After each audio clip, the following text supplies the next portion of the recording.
الحمد للہ وکفا والصلاة والسلام علی عبادہ الذین اصطفیٰ خصوصاً علی افضلہم وخاتم النبیین محمد الامین وعلی آلہ وصحبہ اجمعین اما بعد فقد قال اللہ تبارک وتعالی فی سورة الصف اعوذ باللہ من الشیطان الرجیم بسم اللہ الرحمن الرحیم یریدون لیطفئوا نور اللہ بافواہہم واللہ متم نورہ ولو کرہ الکافرون هو الذي أرسل رسوله بالهدى ودين الحق ليظهره على الدين كله ولو كره المشركون وقال تبارك وتعالى في سورة التوبة يريدون ليطفئوا نور الله بأفواههم وَيَأْبَى اللَّهُ إِلَّا أَن يُتِمَّ نُورَهُ وَلَوْ كَرِهَ الْكَافِرُونَ هُوَ الَّذِي أَرْسَلَ رَسُولَهُ بِالْهُدَى وَدِينِ الْحَقِّ لِيُظْهِرَهُ عَلَى الدِّينِ كُلِّهِ وَلَوْ كَرِهَ الْمُشْرِكُونَ وَقَالَ جَلَّ وَعَلَا فِي سُورَةِ الْفَتْحِ هو الذي أرسل رسوله بالهدى ودين الحق ليظهره على الدين كله وكفى بالله شهيدا محمد رسول الله والذين معه أشداء على الكفار رحماء بينهم تراهم ركعا سجدا يبتغون فضلا من الله ورضوانا صدق الله العظيم رب اشرح لي صدري ويسر لي امري واحلل عقدة من لساني يفقهوا قولي اللهم ربنا الهمنا رشدنا واعذنا من شرور انفسنا اللهم ربنا زدنا ایمانا وہدا وعلما نافعا وعملا صالحا متقبلا آمین یا رب العالمین۔ پچھلے ہفتے میں نے یہ عرض کر دیا تھا کہ آج کا ہمارا درس پورا کا پورا صرف ایک آیت پر ہوگا، سورہ صف کی آیت نمبر 9۔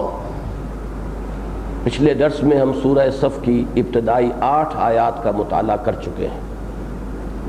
جمعے میں بھی میں نے اس کا اعلان کر دیا تھا اور آج اخباری اطلاع بھی آپ حضرات کے نظر سے گزر چکی ہوگی کہ ہمارے آج کے درس کا اگر ویسے عنوان معین کیا جائے تو وہ یہ ہے کہ بعثت محمدی علی صاحب الصلاۃ والسلام کا منتہائے مقصود اسلام کا عالمی غلبہ۔ یہ آیہ مبارکہ جو ہمارا آج کا موضوع ہے، سب سے پہلے میں اس کی جو اہمیت ہے وہ چند حوالوں سے آپ حضرات کے سامنے رکھ دینا چاہتا ہوں۔ اس کی اہمیت کا ایک مظہر تو یہ ہے کہ قرآن مجید میں اس کا جو بڑا حصہ ہے جزو اکبر، وہ بغیر ایک شوشے کے فرق کے 3 مرتبہ آیا۔ هو الذي ارسل رسوله بالهدى ودين الحق ليظهره على الدين كله، یہاں تک ایک شوشے کا فرق نہیں ہے۔ سورہ توبہ کی آیت نمبر 33، سورہ صف کی آیت نمبر 9 جو اس وقت ہمارا موضوع درس ہے، اور سورہ فتح کی آیت نمبر 28۔ ان الفاظ میں ان تینوں مقامات پر ایک نقطے اور شوشے تک کا فرق نہیں ہے۔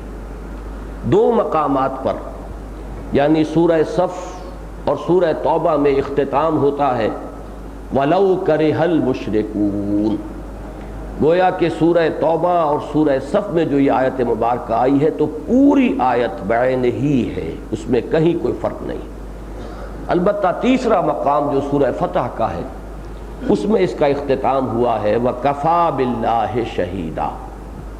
اب ظاہر بات ہے کہ قرآن مجید میں الفاظ کا بار بار دہرا کر اسی صورت میں آنا قطعی طور پر ان کی اہمیت پر دلالت کرتا ہے۔ اس لیے کہ دو باتیں میں نے بارہا عرض کی ہیں کہ نہ تو عربی زبان کا دامن جو ہے وہ ووکیبلری کے اعتبار سے تنگ ہے، بہت وسیع الذیل، بڑے وسیع دامن والی زبان ہے، اس کے پاس الفاظ کا بہت بڑا ذخیرہ ہے، اور معاذ اللہ ثم معاذ اللہ نہ ہم یہ کہہ سکتے ہیں کہ اللہ کی ووکیبلری محدود ہے۔ اب ان دونوں چیزوں کو سامنے رکھیے تو پھر اگر بعین ہی وہی الفاظ دہرا کر آ رہے ہوں تو اس کا سبب اس کے سوا اور کوئی نہیں ہو سکتا منطقی طور پر کہ ان الفاظ کی خصوصی اہمیت ہے، اور اللہ تعالیٰ یہ چاہتا ہے کہ ان پر توجہ کو پورے طور پر مرتکز کیا جائے، بالکل اس انداز میں کہ جیسے غالب کا شعر میں نے بارہا کوٹ کیا ہے کہ زیر ہر لفظ غالب چیدام میں خانائے، یا انہوں نے اردو میں کہا ہے کہ گنجینہ معنی کا طلسم اس کو سمجھیو جو لفظ کے غالب میرے اشعار میں آوے۔ تو میں عرض کیا کرتا ہوں کہ غالب کے ہاں تو یہ تعلی ہے، ایک اس کے الفاظ میں تو بھرتی کے، اس کے اشعار میں بھرتی کے الفاظ کی نشاندہی کی جا سکتی ہے، لیکن کلام اللہ کے لیے یہ دونوں باتیں 100% درست ہیں کہ گنجینہ معنی کا طلسم اس کو سمجھیو، وہ لفظ جو غالب میرے اشعار میں آوے۔ قرآن مجید میں جو لفظ آتا ہے یقیناً وہ گنجینہ معنی کا طلسم ہے، اس کے اندر یوں سمجھیے کہ علم و حکمت کے بڑے خزانے مصبر ہیں، اور یہ کہ زیر ہر لفظ غالب، زیر ہر لفظ قرآن چیدام میں خانہ ہے، قرآن مجید کے تو ہر لفظ کے نیچے ہمیں ایک پورا میخانہ ملا ہے، معانی کا میخانہ۔ تو اب یہاں اگر تکرار ہے تو ظاہر بات ہے کہ اس کا سبب ایک ہی ہو سکتا ہے کہ ان کی خصوصی اہمیت کی طرف توجہ دلائی جائے۔ دوسری بات میں خاص طور پر شاہ ولی اللہ دہلوی رحمۃ اللہ علیہ کے حوالے سے عرض کرنا چاہتا ہوں۔ انہوں نے اس آیت مبارکہ کو قرآن مجید کی اہم ترین آیات میں سے شمار کیا ہے۔ ان کی ایک بہت معرکۃ الآراء کتاب ہے ازالۃ الخفا عن خلافت الخلفاء۔ خلافت کا جو تصور اسلام میں ہے اور خلافت راشدہ کا جو مقام ہے وہ ایک اہم موضوع ہے، اور اس پر ان کی 2 والیومز میں یہ ضخیم تصنیف ہے ازالۃ الخفا عن خلافت الخلفاء۔ اس میں ایک باب انہوں نے چند ان بنیادی آیات پر مشتمل باندھا ہے کہ جو اس موضوع کے اعتبار سے اہم ترین ہے پورے قرآن مجید میں، انہی میں یہ آیہ مبارکہ بھی ہے۔ اس پر جو تفصیل سے انہوں نے لکھا ہے، میں نے اس کا ترجمہ جو ہے مولانا عبدالشکور لکھنوی رحمۃ اللہ علیہ نے ترجمہ کیا تھا، چونکہ وہ پوری عبارت خاصی مغلق ہے۔ شاہ صاحب کا اپنا ایک مابعد الطبیعیات کا معاملہ ہے، ان کے اپنے کچھ فلسفے اور نظریے ہیں، ان کے حوالے سے جب بات ہوتی ہے تو جدید عام تعلیم یافتہ آدمی جو ہے جس نے عربی اور پرانی منطق کا مطالعہ نہ کیا ہو، ان کو ان عبارتوں کے سمجھنے میں دقت ہوتی ہے۔ لیکن یہ کہ مولانا عبدالشکور لکھنوی نے جو اس کا ترجمہ کیا اس عبارت کا، اس لیے کہ اصل کتاب عربی اور فارسی میں ہے، کہیں وہ عربی میں چلتے ہیں کہیں فارسی میں چلتے ہیں، لیکن اس کا ترجمہ اردو میں جو کیا ہے تو بریکٹس میں اضافے کر کے اس کی تسہیل کر دی ہے، جیسے کہ یہ ترجمہ آپ جو اوپر دیکھ رہے ہیں اس میں بھی ہم نے بریکٹس میں اضافے کیے۔ یہ میں نے میثاق میں بھی شائع کیا تھا، اور اس وقت ہماری یہ کتاب جماعت شیخ الہند کے نام سے جو ہے اس میں بھی یہ مضمون شامل ہے۔ بہرحال شاہ صاحب نے اس کو قرآن مجید کی کلیدی آیات میں شمار کیا ہے۔ بلکہ اس سے آگے بڑھ کر عرض کر دوں کہ ڈاکٹر رفیع الدین مرحوم و مغفور نے مجھ سے یہ کہا تھا اور مجھے یہ بتایا تھا کہ اپنی تصانیف میں کسی مقام پر شاہ صاحب نے اس آیہ مبارکہ کو پورے قرآن مجید کا عمود قرار دیا ہے۔ چونکہ شاہ صاحب کی ساری تصانیف کا میں نے مطالعہ بالاستیاب نہیں کیا ہے، لہذا میرے سامنے تو نہیں ہے، نہ وہ مجھے اس وقت بتا سکے تھے، حوالہ دے سکے تھے کہ کس کتاب میں کس جگہ، لیکن یہ کہ بہرحال ڈاکٹر رفیع الدین مرحوم و مغفور کو میں ایک ثقہ راوی سمجھتا ہوں، اور انہی کے حوالے سے میں یہ بات آپ تک اس وقت منتقل کر رہا ہوں کہ شاہ صاحب نے اس آیہ مبارکہ کو پورے قرآن مجید کا عمود قرار دیا ہے۔ عمود کی اصطلاح پچھلے ہمارے درس میں آ گئی تھی۔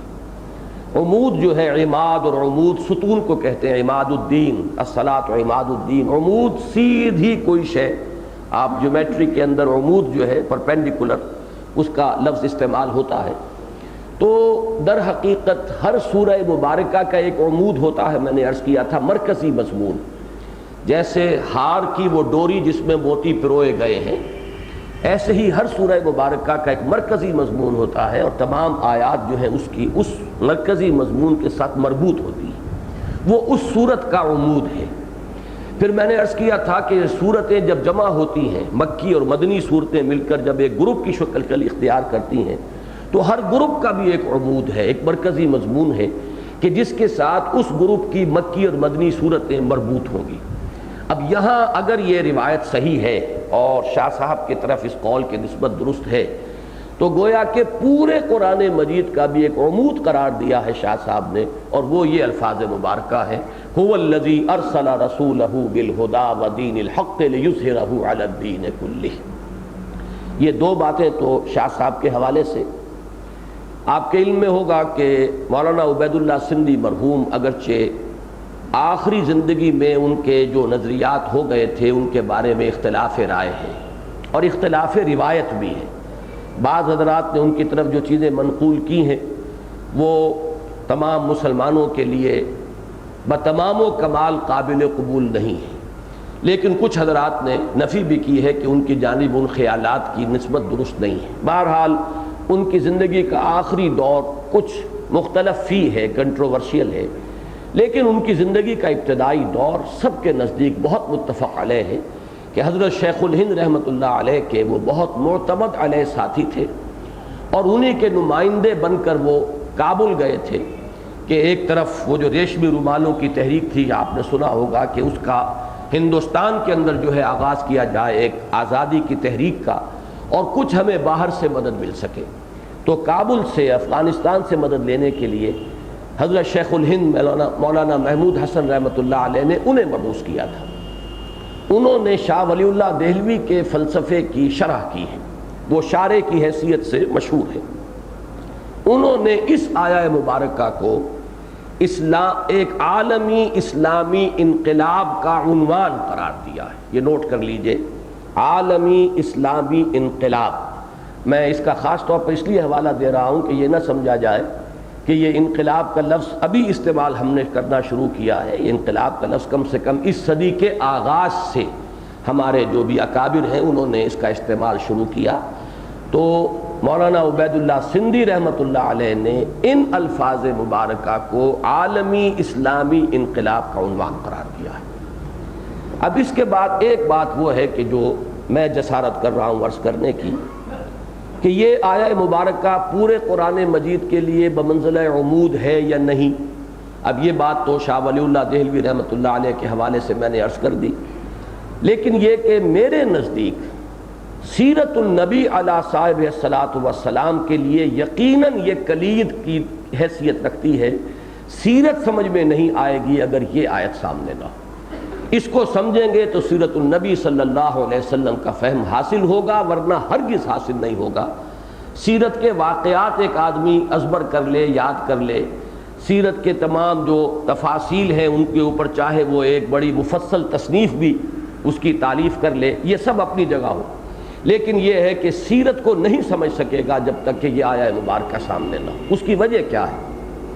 اس کی وجہ یہ ہے کہ کسی بھی عظیم شخصیت کا جو کارنامہ حیات ہے اس کو ایسیس کرنے کے لیے سب سے پہلے یہ سمجھنا ضروری ہے کہ ان کا مقصد کیا تھا، انہوں نے کس چیز کو اپنا ہدف قرار دیا تھا۔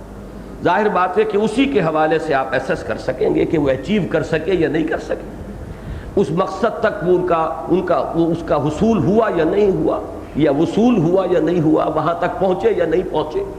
پھر یہ کہ اس مقصد ہی کے حوالے سے یہ بات سمجھ میں آئے گی کہ انہوں نے اس کے لیے کیا طریقہ کار اختیار کیا، اور یہ بات بھی بالکل باذنا تامل سمجھ میں آ جاتی ہے کہ کسی انسان کے مختلف افعال و اعمال کو جو چیز مرتب کر کے مربوط شکل دیتی ہے وہ مقصد ہے کہ جو اس کے سامنے ہے۔ اگر مقصد سامنے نہ ہو تو ہو سکتا ہے اس کے بعض افعال و اعمال کو آپ بیکار سمجھیں، آپ یہ سمجھیں کہ یہ نہ بھی کرتے تو کیا تھا، اگر یہ کام ایسے نہ ہوتا یوں ہو جاتا تو کیا حرج تھا۔ لیکن اگر آپ کے سامنے ہدف ہو، مقصد ہو کہ اصل میں پہنچنا کہاں ہے، نصب العین کیا ہے، مقصود کیا ہے، ہدف کیا ہے، منزل کیا ہے، تو اس کے حوالے سے ہر چیز جو ہے وہ روشن ہوتی چلی جائے گی اور ہر چیز جو ہے بامانی نظر آئے گی۔ اس اعتبار سے میں ذرا حوالہ بھی دے دوں، کہ جن حضرات کے سامنے حضور صلی اللہ علیہ وسلم کے مقصد بعثت کی حیثیت سے یہ آیت نہیں ہے، انہیں بڑی ٹھوکریں لگی ہیں۔ مستشرقین میں سے مثلا ٹوائنبی نے ایک بڑا مختصر سا مضمون لکھا تھا، لیکن اس کا ایک جملہ جو ہے بڑا چھوٹا سا جملہ زہر میں بجھا ہوا ہے۔ وہ الفاظ میں نے کوٹ کیے ہیں، وہ جو مضمون یہاں پہ آپ کو مطبوعہ بھی آج تقسیم کیا گیا ہے۔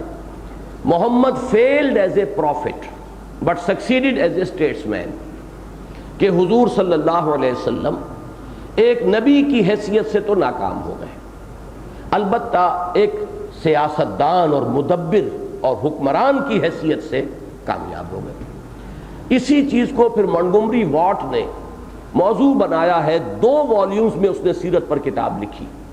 جیسے آج کل ہمارے ہاں ایک عیسائی مصنف کی کتاب جو ہے وہ اخباری خبروں کا موضوع بنی ہوئی ہے کہ یہ لوگ بڑے سٹل انداز میں بظاہر مدح کرتے ہیں، تعریف کرتے ہیں، لیکن کہیں نہ کہیں اس میں ایسا زہر لپٹا ہوا ہوتا ہے کہ جس سے بہت ہی جیسے کہ ڈنک مار دیا جائے، وہ ساری تعریف جو ہے اس کی نفی ہو جاتی ہے۔ تو یہ لوگ تو در حقیقت ان کی کوئی حیثیت نہیں ہے، لیکن پروفیسر منٹگومری واٹ ظاہر بات ہے کہ وہ پوری دنیا میں ایک سیلیبریٹڈ اسکالر ہے، اور یہاں تک کہ انہیں یہاں بھی چند سال پہلے بلایا گیا تھا، جو عالمی سیرت کانفرنسز ہوتی ہیں ہمارے ہاں سالانہ، ان میں وہ مدعو کیے گئے۔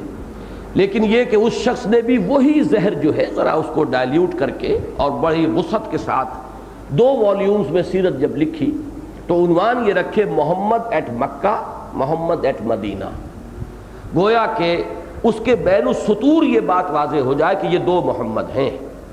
ایک محمد مکے میں نظر آتے ہیں، وہ ہیں داعی، مبلغ، مربی، مزکی، جو بھی جن کو آپ عام طور پر کہتے ہیں the prophets of the Old Testament, چونکہ عیسائی بھی ظاہر بات ہے کہ تمام ان انبیاء کو مانتے ہیں کہ جن کا ذکر عہد نامہ قدیم میں ہے۔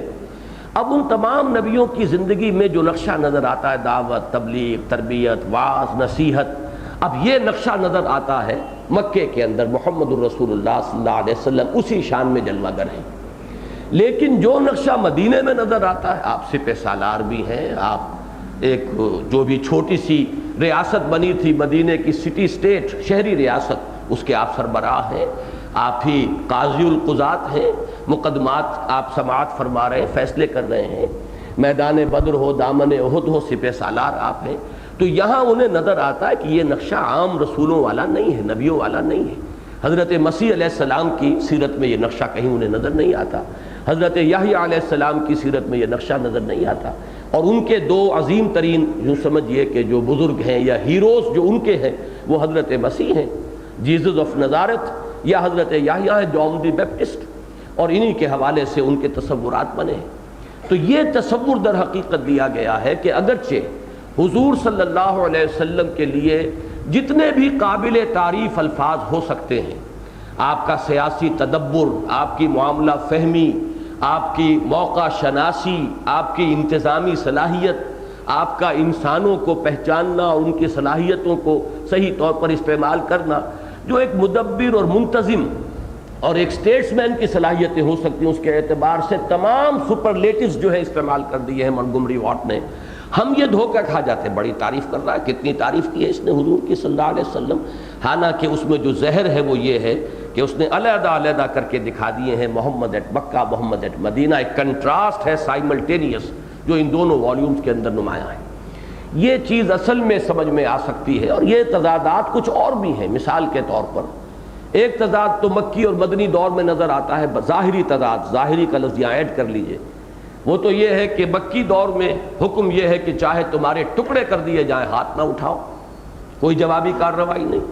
مدنی دور میں یہ ہے کہ اینٹ کا جواب پتھر سے دو، بدلہ لو، اور جیسا تمہارے ساتھ کیا گیا ہے، اخرجوہم من حیث اخرجوکم، نکالو انہیں وہاں سے جہاں سے انہوں نے تمہیں نکالا، اور انہیں قتل کرو جیسے کہ وہ تمہیں قتل کرتے۔ اب بظاہر تو تضاد ہے، لیکن یہ تو مکی اور مدنی دور کا تضاد ہوا، ذرا فصل اس میں زیادہ ہے۔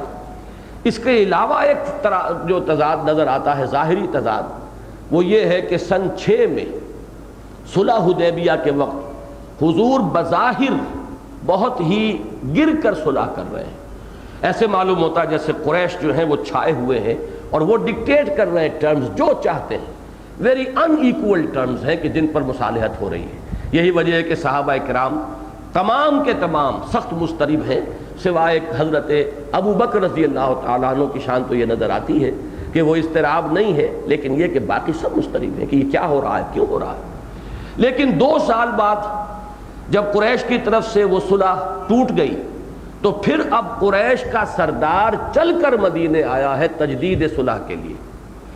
ابو سفیان رضی اللہ تعالیٰ عنہ بعد میں ایمان لے آئے، صحابی ہیں، اس وقت تک وہ ایمان نہیں لائے تھے، اور وہ قریش کے سردار ہیں۔ وہ آئے ہیں مدینے، سفارشیں کروا رہے ہیں، حضرت علی سے مل رہے ہیں، اور بعض صحابہ سے مل رہے ہیں، اپنی جو دختر نیک اختر ہیں حضرت ام حبیبہ جو حضور کے گھر میں ہیں، زوجہ محترمہ ہیں، ان کے پاس حاضر ہوتے ہیں، اسی طرح ان سے میں جو ہے سفارش کرا سکوں، لیکن حضور صلح کرنے کے لیے تیار نہیں، تجدید صلح پر آمادہ نہیں، حضور رخ پھیر لیتے ہیں، بات سنتے نہیں۔ یہ تضاد ہے بظاہر، یہ سارے تضادات ریزالو ہوتے ہیں اگر یہ بات سمجھ میں آ جائے کہ ایک ہدف ہے معین، جانا ادھر ہے، ہر مرحلے پر اس ہدف کے اعتبار سے طے ہوگا کہ اس وقت کیا کرنا ہے کیا نہیں کرنا۔ کبھی اگر دبنا ہے بظاہر تو اس ہدف کے لیے دبنا ہے، اور کبھی نہیں دبنا ہے تو اس ہدف کے پیش نظر دبنا ہے، نہیں دبنا ہے۔ یہ ساری چیزیں جو ہیں یہ ظاہری تضادات ریزالو ہوں گے تو اس سے ہوں گے۔ بہرحال یہ میں نے کچھ وضاحت کی ہے اپنی اس رائے کی کہ میرے نزدیک سیرت النبی علی صاحب الصلاۃ والسلام کا فہم موقوف ہے اس آیہ مبارکہ کے سمجھنے پر۔ اگر یہ آپ سمجھ لیں گے تو پوری سیرت سمجھ میں آئے گی ایک مربوط حقیقت کی حیثیت سے، اور اگر نہیں تو آپ کو تضادات بھی نظر آئیں گے، چاہے آپ اپنے دل کی تسکین کے لیے کوئی تسلی دینے کے لیے کوئی اس کی تعویل کر لیں، لیکن واقعہ یہ ہے کہ اس کی صحیح تعویل جو ہے اس آیہ مبارکہ کے صحیح فہم کے بغیر ممکن نہیں۔ اب چونکہ آج ہمارا یہ درس جو ہے یہ ایک بالکل علیحدہ نوعیت کا ہے، تو اسی لیے ایک تو یہ کہ یہ آیہ مبارکہ بڑے جلی الفاظ میں ہم نے اوپر لکھوا دی ہے تاکہ آپ کے سامنے نہ بھی ہو تو ہر وقت آپ ریفر کر سکیں، اور یہ تو میں سمجھتا ہوں کہ جو آخری دیوار کے پاس جو لوگ بیٹھے ہوئے ہیں وہ بھی دیکھ سکتے ہیں کہ یہ آیہ مبارکہ ان کے لیے پڑھنے کے میں کوئی دقت نہیں ہوگی۔ اس کے علاوہ میں نے ایک مضمون بھی اس وقت آپ حضرات کے سامنے پیش کر دیا ہے، اس لیے کہ میں اس کے کچھ ریفرنسز دوں گا تاکہ آج جو بات تفصیل سے زیر بحث آئے ایسا نہ ہو کہ وہ صرف حافظے میں رہے اور پھر آپ کے حافظے سے نکل جائے، بلکہ یہ ہے کہ آپ ان الفاظ کے حوالے جو ہیں اس مضمون میں دیکھ لیں تاکہ یہ آپ کے پاس ایک مستقل شے رہے، پھر جا کر بھی آپ ریفر کر سکیں اور ان چیزوں کے بارے میں غور کر سکیں۔ تیسرے یہ کہ آج کا ہمارا یہ درس جو ہے وہ ہماری عام روش سے ذرا ہٹ کر ہوگا کہ اس میں جو کلاس روم ٹیچنگ کا ایک انداز ہوتا ہے وہ میں اختیار کرنے کی کوشش کروں گا، بلیک بورڈ بھی یوز کروں گا۔ اب ظاہر بات ہے کہ بلیک بورڈ تک جو دور بیٹھے ہوئے ساتھی ہیں شرکائے درس شاید وہ تو نہ دیکھ سکیں، لیکن قریب کے حضرات کے لیے سہولت ہو جائے گی، اور چونکہ ہم ان دروس کے اب یہ ویڈیوز تیار کر رہے ہیں تو یقیناً اس سے جہاں جہاں بھی یہ ویڈیو جائے گا انہیں یقیناً اس سے مدد ملے گی کہ اس آیہ مبارکہ کو وہ پوری گہرائی میں اتر کر سمجھنے کی کوشش کریں۔ یہ آیہ مبارکہ میں تلاوت کر چکا ہوں، اور میں نے اسی لیے ان تینوں مقامات کی تلاوت کر دی۔ سورہ توبہ میں 2 آیات، سورہ صف کی 2 آیات، اور یہ بھی نوٹ کر لیجئے کہ سورہ توبہ اور سورہ صف میں جہاں یہ مشابہت تامہ ہے کہ پوری آیت جو کہ تو انہی الفاظ میں آئی ہے هو الذی ارسل رسولہ بالہدی ودین الحق لیظہرہ علی الدین کلہ ولو کرہ المشرکون، اس کے ساتھ ساتھ دونوں مقامات پر جو اس سے پہلے آیت ہے وہ بھی ایک ہی مضمون ہے اگرچہ لفظی تھوڑا سا فرق ہے۔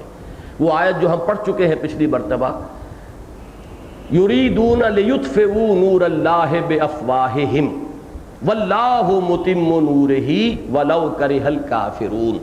یہ 3 حصے ہیں اس آیت کے، تو پہلا اور آخری حصہ بعین ہی آیا ہے سورہ توبہ میں بھی، یریدون لیطفئوا نور، یریدون ان یطفئوا نور اللہ بافواہہم، تھوڑا سا فرق ہے، لام کی بجائے ان آیا ہے، یریدون ان یطفئوا نور اللہ بافواہہم، اور اس کے بعد وَيَابَ اللَّهُ إِلَّا يُتِمَّ نُورَهُ، اور اللہ کو بالکل پسند نہیں ہے، قطعاً قبول نہیں ہے مگر یہ کہ وہ پورا کر کے رہے گا اپنے نور کو۔ سورہ صف میں فرمایا وَاللَّهُ مُتِمُّ نُورِهِ، اللہ اپنے نور کا اتمام فرما کر رہے گا، اور یہاں فرمایا اللہ کو ہرگز منظور نہیں ہے مگر یہ کہ وہ پورا کرے اپنے نور کو۔ آخری ٹکڑا پھر بعین ہی وہی ہے وَلَوْ كَرِهَ الْكَافِرُونَ. تو یہ بھی نوٹ کر لیجئے کہ یہ سورہ صف اور سورہ توبہ میں یہ مشابہت تامہ ہے. اب ذرا ان آیات پر، اس الفاظ پر توجہ کو مرتکز کیجئے.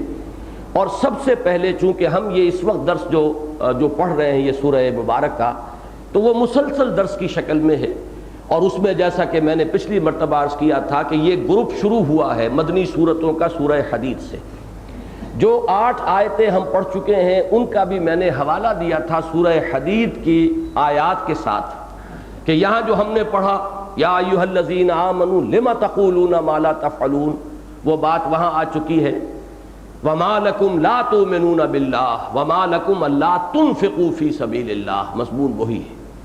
دوسرا حصہ جو 4 آیات کا تھا جس میں بنی اسرائیل کی ایک تاریخ بیان کی گئی ہے، یہ در حقیقت شرح ہے سورہ حدید کے ان الفاظ کی وَلَا يَكُونُوا كَالَّذِينَ أُوتُوا الْكِتَابَ مِنْ قَبْلُ فَطَالَ عَلَيْهِمُ الْأَمَدُ فَقَسَتْ قُلُوبُهُمْ وَكَثِيرٌ مِّنْهُمْ فَاسِقُونَ. اسی طرح سب سے پہلے یہ نوٹ کیجئے، اسی لیے میں نے جو سورہ حدید کی آیت نمبر 25 ہے اس کا یہ ٹکڑا یہاں لکھوا دیا ہے، اور اس کے نیچے یہ آیہ مبارکہ جو ہے اس کا جو جزو اعظم ہے اس کے الفاظ درج کر دیے ہیں تاکہ تقابل میں آسانی ہو. سب سے پہلے یہ نوٹ کیجئے کہ یہ پوری سورہ مبارکہ سورہ صف، بالخصوص اب جو حصہ ہم پڑھ رہے ہیں آیت نمبر 9 سے آیت نمبر 14 تک، یہ 6 آیات، یہ در حقیقت شرح ہے سورہ حدید کی آیت نمبر 25 لَقَدْ أَرْسَلْنَا رُسُلَنَا بِالْبَيِّنَاتِ وَأَنزَلْنَا مَعَهُمُ الْكِتَابَ وَالْمِيزَانَ لِيَقُومَ النَّاسُ بِالْقِسْطِ وَأَنزَلْنَا الْحَدِيدَ فِيهِ بَأْسٌ شَدِيدٌ وَمَنَافِعُ لِلنَّاسِ وَلِيَعْلَمَ اللَّهُ مَن يَنصُرُهُ وَرُسُلَهُ بِالْغَيْبِ إِنَّ اللَّهَ قَوِيٌّ عَزِيزٌ. تو اس آیہ مبارکہ کا پہلا ٹکڑا تو یہ ہے جو اوپر لکھا گیا ہے، اور یہ آیہ مبارکہ بالکل اس کی شرح ہے. وہ شرح کس معنی میں ابھی میں عرض کروں گا. باقی جو بقیہ 5 آیات ہیں سورہ صف کی وہ اسی آیہ مبارکہ کے دوسرے حصے کی شرح ہے. چنانچہ صرف ایک مشابہت کی طرف اشارہ کر دوں کہ آخری آیت جو ہے سورہ صف کی یا ایھا الذین آمنوا کونوا انصار اللہ، اہل ایمان اللہ کے مددگار بنو. کما قال عیسی ابن مریم للحواریین من انصاری الی اللہ، جیسے کہ کہا تھا عیسیٰ ابن مریم نے اپنے حواریین سے کون ہے میرا مددگار اللہ کی طرف. اللہ کی مدد، رسول کی مدد، بعین ہی اس پر یہ سورہ حدید کی آیت ختم ہوتی ہے وَلِيَعْلَمَ اللَّهُ مَن يَنصُرُهُ وَرُسُلَهُ بِالْغَيْبِ. اللہ دیکھنا چاہتا ہے کہ کون ہے اس کے وفادار بندے جو مدد کرتے ہیں اس کی اور اس کے رسولوں کی. تو اللہ کی مدد، اللہ کے رسولوں کی مدد، اس پر وہ آیہ مبارکہ ختم ہوئی، اور اسی مضمون پر یہ سورہ مبارکہ ختم ہوگی. یہ تو ہم اگلے انشاءاللہ درس میں پڑھیں گے.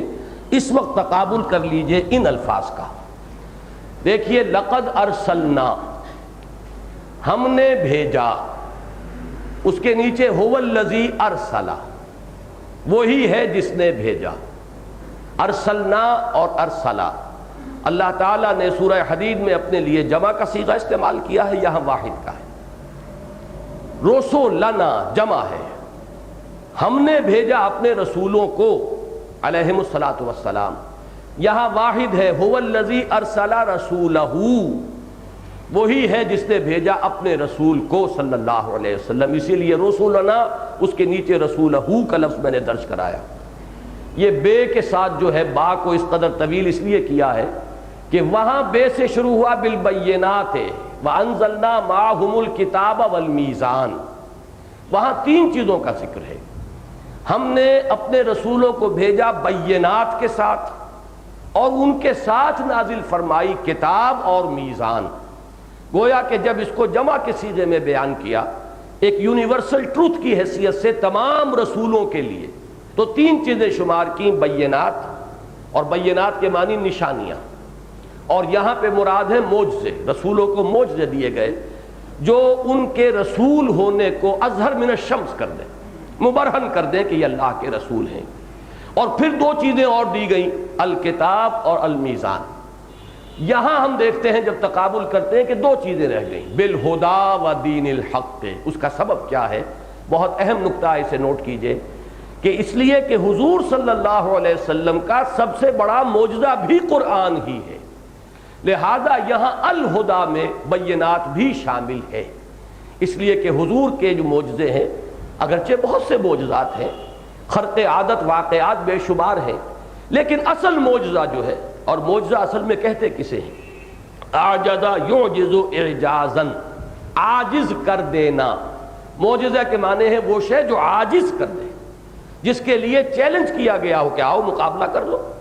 جیسے حضرت موسیٰ علیہ السلام کا معجزہ جو تھا عصا، اس کا مقابلہ ہوا اور جادوگروں نے منہ کی کھائی۔ اسی طریقے سے قرآن مجید حضور کے جس معجزے کو چیلنج کی صورت میں پیش کرتا ہے وہ قرآن مجید ہے۔ وَإِن كُنتُمْ فِي رَيْبٍ مِّمَّا نَزَّلْنَا عَلَىٰ عَبْدِنَا فَأْتُوا بِسُورَةٍ مِّن مِّثْلِهِ، چیلنج ہے۔ لہذا حضور کا اصل معجزہ قرآن ہے، اور سورہ حدید ہی میں اس کے لیے وہ الفاظ آ چکے ہیں۔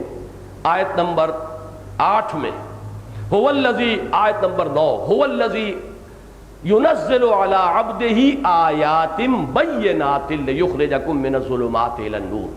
گویا کہ تمام رسولوں کے ضمن میں اگر ہم تین چیزیں کہیں گے، معجزے، کتاب اور میزان، تو وہاں حضور صلی اللہ علیہ وسلم کے ذکر میں وہ صرف دو چیزیں ہو گئیں، الہدا یعنی قرآن حکیم، اس لیے کہ یہی حضور کا سب سے بڑا معجزہ بھی ہے، اور المیزان نے شکل اختیار کی ہے دین حق۔ اب یہ مکمل ہو کر اب یہ میزان کامل ہو گئی ہے دین حق کی شکل میں۔ آگے چلیے، لے یقوم الناس بالقسط، یہ لام کو پھر یہاں پر جمع کیجئے، لے یظہرہ علی الدین کلہ، لے یقوم الناس بالقسط، یہ لام ایک دوسرے کے نیچے آئے ہیں کہ اللہ نے اپنے تمام رسولوں کو بھیجا معجزے دے کر، کتاب دے کر، میزان دے کر، کس لیے؟ تاکہ لوگ عدل پر قائم ہوں۔ جو نظام عدل و قسط دیا اللہ نے، جس رسول کے ذریعے جو نظام دیا اس کو وہ نافذ کریں، اور تاکہ لوگ اس پر کاربند ہوں، ورنہ فائدہ کیا ہوا؟ بہترین نظام عدل و قسط آپ نے کتاب میں لکھ دیا لیکن وہ نافذ نہ ہو تو اس کا فائدہ کیا ہوا؟ لوگوں کو تو اس سے کچھ حاصل نہیں ہوگا۔ تاکہ لوگ قائم ہوں انصاف پر، یہ ہے اصل ہدف، یہ ہے مقصد، ورنہ یہ تمام ایکسرسائز ان فیوٹیلٹی قرار پائے گی، جسے آپ کہتے ہیں کہ بیکار کی بات ہے۔ کتاب بھی نازل ہو گئی، شریعت بھی آ گئی، حقوق بھی معین ہو گئے، ہر ایک شخص کا حق طے کر دیا گیا، ہر شخص کے فرائض معین ہو گئے، لیکن جب تک لوگ اس پر کاربند نہ ہوں، اس کے خیر کا، اس کی برکات کا ظہور تو نہیں ہو سکتا۔ تو لے یقوم الناس بالقسط، بین ہی اس کی جگہ آیا لے یظہرہ علی الدین کلہ، یہ ہدف ہے اب محمد الرسول اللہ صلی اللہ علیہ وسلم کے بعثت کا، تاکہ اسے غالب کر دیں کل کے کل دین پر۔ مجھے اس پر تو ابھی شرح کرنی ہے تفصیل کے ساتھ، جو ترجمہ میں کر رہا ہوں اس کی دلیل کیا ہے، ایک ایک لفظ کی ہمیں جو لغوی اصل ہے اس پر غور کر کے ان باتوں کو سمجھنا ہے، لیکن بحیثیت مجموعی جو ترجمہ ہے وہ اوپر نوٹ کر لیجئے، وہی ہے اللہ۔ اب یہاں نوٹ کیجئے کہ وہی ہے اللہ، ہوا کی ضمیر اللہ کی طرف کیوں راجع ہو گئی؟ اس لیے کہ اس سے متصلاً قبل جو آیت ہے اس میں اللہ کا ذکر ہے جلی انداز میں، واللہ متم نورہ ولو کرہ الکافرون، اللہ اپنے نور کا اتمام فرما کر رہے گا، خواہ یہ کافروں کو کتنا ہی ناپسند ہو۔ هو الذی، اب یہاں ہوا کا لفظ جو ہے وہ جڑ گیا ہے آیت سابقہ کے ساتھ، وہی ہے، اسی لیے ہم نے بریکٹ میں لکھا وہی ہے اللہ۔ ارسل رسولہ، جس نے بھیجا اپنے رسول کو، مراد کیا ہے؟ محمد صلی اللہ علیہ وسلم، یہ ہم نے بریکٹ میں کر دیا۔ الہدا یعنی قرآن حکیم، اور دین حق یعنی اسلام، ان الدین عند اللہ الاسلام کے ساتھ، تاکہ غالب کر دے اس کو کل کے کل دین پر۔ اور آخری ٹکڑا ہے وَلَوْ كَرِهَ الْمُشْرِكُونَ، خواہ یہ مشرکوں کو کتنا ہی ناگوار۔ اب اس میں ایک ایک لفظ کو لیجئے، جیسا کہ میں نے عرض کیا، ہوا کا معین ہو گیا مفہوم اللہ، وہی ہے اللہ۔ ارسل رسولہ، یہ الفاظ عام ہیں، ہر مسلمان رسول کے لفظ کو بولتا ہے، جانتا ہے۔ ارسلہ یرسلو کے معنی ہے بھیجنا، پیغام دینا، پیغام پہنچانا، اور اس سے جو لفظ بنتا ہے مفعول وہ تو ہے مرسل۔ مرسل وہ ہے جسے بھیجا گیا ہو۔ قرآن مجید میں یہ لفظ بھی آیا ہے، بہت سے حضرات کو آیات یاد ہوں گی، فَلَنَسْأَلَنَّ الَّذِينَ أُرْسِلَ إِلَيْهِمْ وَلَنَسْأَلَنَّ الْمُرْسَلِينَ، مرسلین یہ جمع کا لفظ آیا، مرسلون یعنی وہ کہ جو بھیجے گئے، ہم پوچھ کر رہیں گے ان سے بھی جن کی طرف ہم نے رسولوں کو بھیجا، اور ہم پوچھ کر رہیں گے رسولوں سے بھی۔ یہی بات فرمائی گئی ہے سورہ کہف میں، وَمَا نُرْسِلُ الْمُرْسَلِينَ إِلَّا مُبَشِّرِينَ وَمُنذِرِينَ، ہم نہیں بھیجتے رہے اپنے رسولوں کو مگر مبشر اور نذیر بنا کر۔ تو معلوم ہوا کہ ایک تو لفظ کی شکل ہے مرسل یا مرسلون یا مرسلین، دوسری شکل جو زیادہ عام ہے وہ ہے رسول۔ رسول فعول کے وزن پر ہے اور اس میں ایک مبالغے کا انداز پیدا ہو جاتا ہے۔ مرسل تو کوئی بھی شخص ہے جو پیغام دے کر بھیج دیا گیا، لیکن رسول کے لفظ میں یہ بات واضح ہوتی ہے کہ ان کا کام ہی پیغام پہنچانا ہے، وہ کوئی جزوی پیغام رساں نہیں ہے، بلکہ تو ان کی تو زندگی کا مقصد، ان کی تمام توانائیوں کا ہدف جو ہے وہ پہنچانا ہے اللہ کی طرف سے پیغام، گویا کہ وہ ان کی زندگی کی نمایاں ترین شے بن جاتی ہے۔ هو الذی ارسل رسولہ، وہی ہے اللہ جس نے بھیجا اپنے رسول کو صلی اللہ علیہ وسلم۔ یہاں ذرا ایک بات جو میں عرض کرنے لگا ہوں اس میں تمہیداً عرض کر دوں کہ وہ ذوقی شے ہے، ذوقی بات ہے، اس کو کوئی منطقی دلیل نہ سمجھیے، لیکن ایک ذوق بھی بہرحال ایک شے ہے۔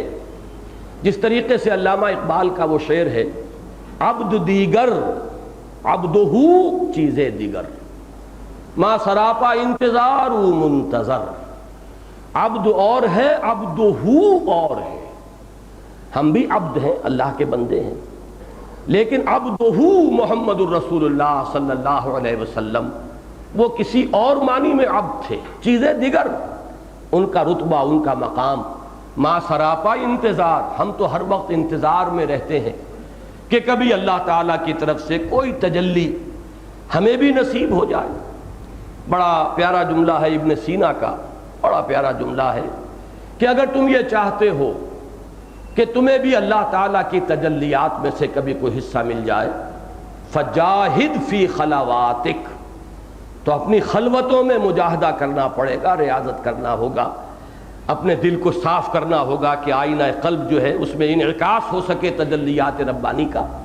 فجاہد فی خلواتک فلعل شعشعۃ تلمع لک، ہو سکتا ہے کہ نصیب جو ہے وہ یاوری کرے اور کبھی کوئی شعاع جو ہے چمک اٹھے اور تمہیں بھی تجلیات ربانیہ سے کوئی حصہ مل جائے۔ تو گویا کہ ہم تو منتظر رہتے ہیں کہ اللہ کی کسی تجلی کا کوئی انعکاس ہم پر بھی ہو، ما سراپا انتظار، او منتظر، ان کا انتظار ہو رہا تھا شب معراج میں، ان کا استقبال ہو رہا تھا، ان کے لیے فرشتے بھی چشم براہ تھے۔ تو یہ ہے فرق عبد اور عبدہو کا، اس لیے کہ ہم عبد ہیں، اگرچہ کہنے میں ہم عبداللہ ہیں لیکن ہم اپنی خواہشات کے بھی غلام ہیں۔ ہم کتنی ہی مرتبہ اللہ کے حکم کو پس پش ڈال کر اپنی خواہش کو مقدم کر لیتے ہیں، کتنے ہی مواقع پر اللہ کے حکم کو پیچھے ڈال کر زمانے کا رواج، برادری کا دباؤ، کیا کریں، رشتہ داروں کا معاملہ ہے، نہ معلوم مصلحتوں کو، کسی چیز کو ہم مقدم کر دیتے ہیں۔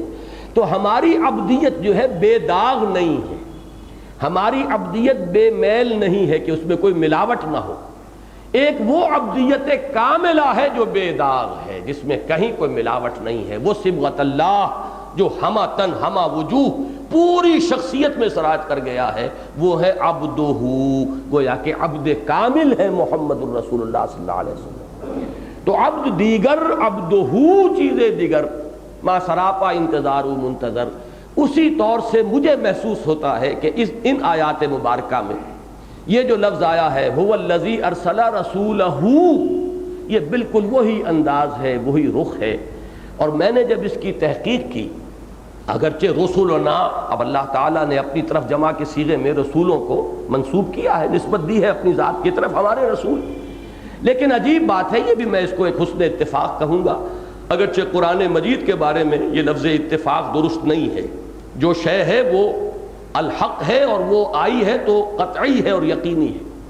میں حیران ہوا، معجم المفہرس کا میں نے جائزہ لیا کہ رسولہ یا رسولہ یا رسولہ، یہ لفظ پورے قرآن میں سوائے محمد الرسول اللہ کے اور کسی کے لیے نہیں آیا صلی اللہ علیہ وسلم۔ اب یہ اتفاق تو نہیں ہو سکتا لیکن یہ کہ میں اسے کوئی منطقی دلیل بھی یعنی قرار نہیں دے رہا ہوں، ایک ذوقی بات ہے۔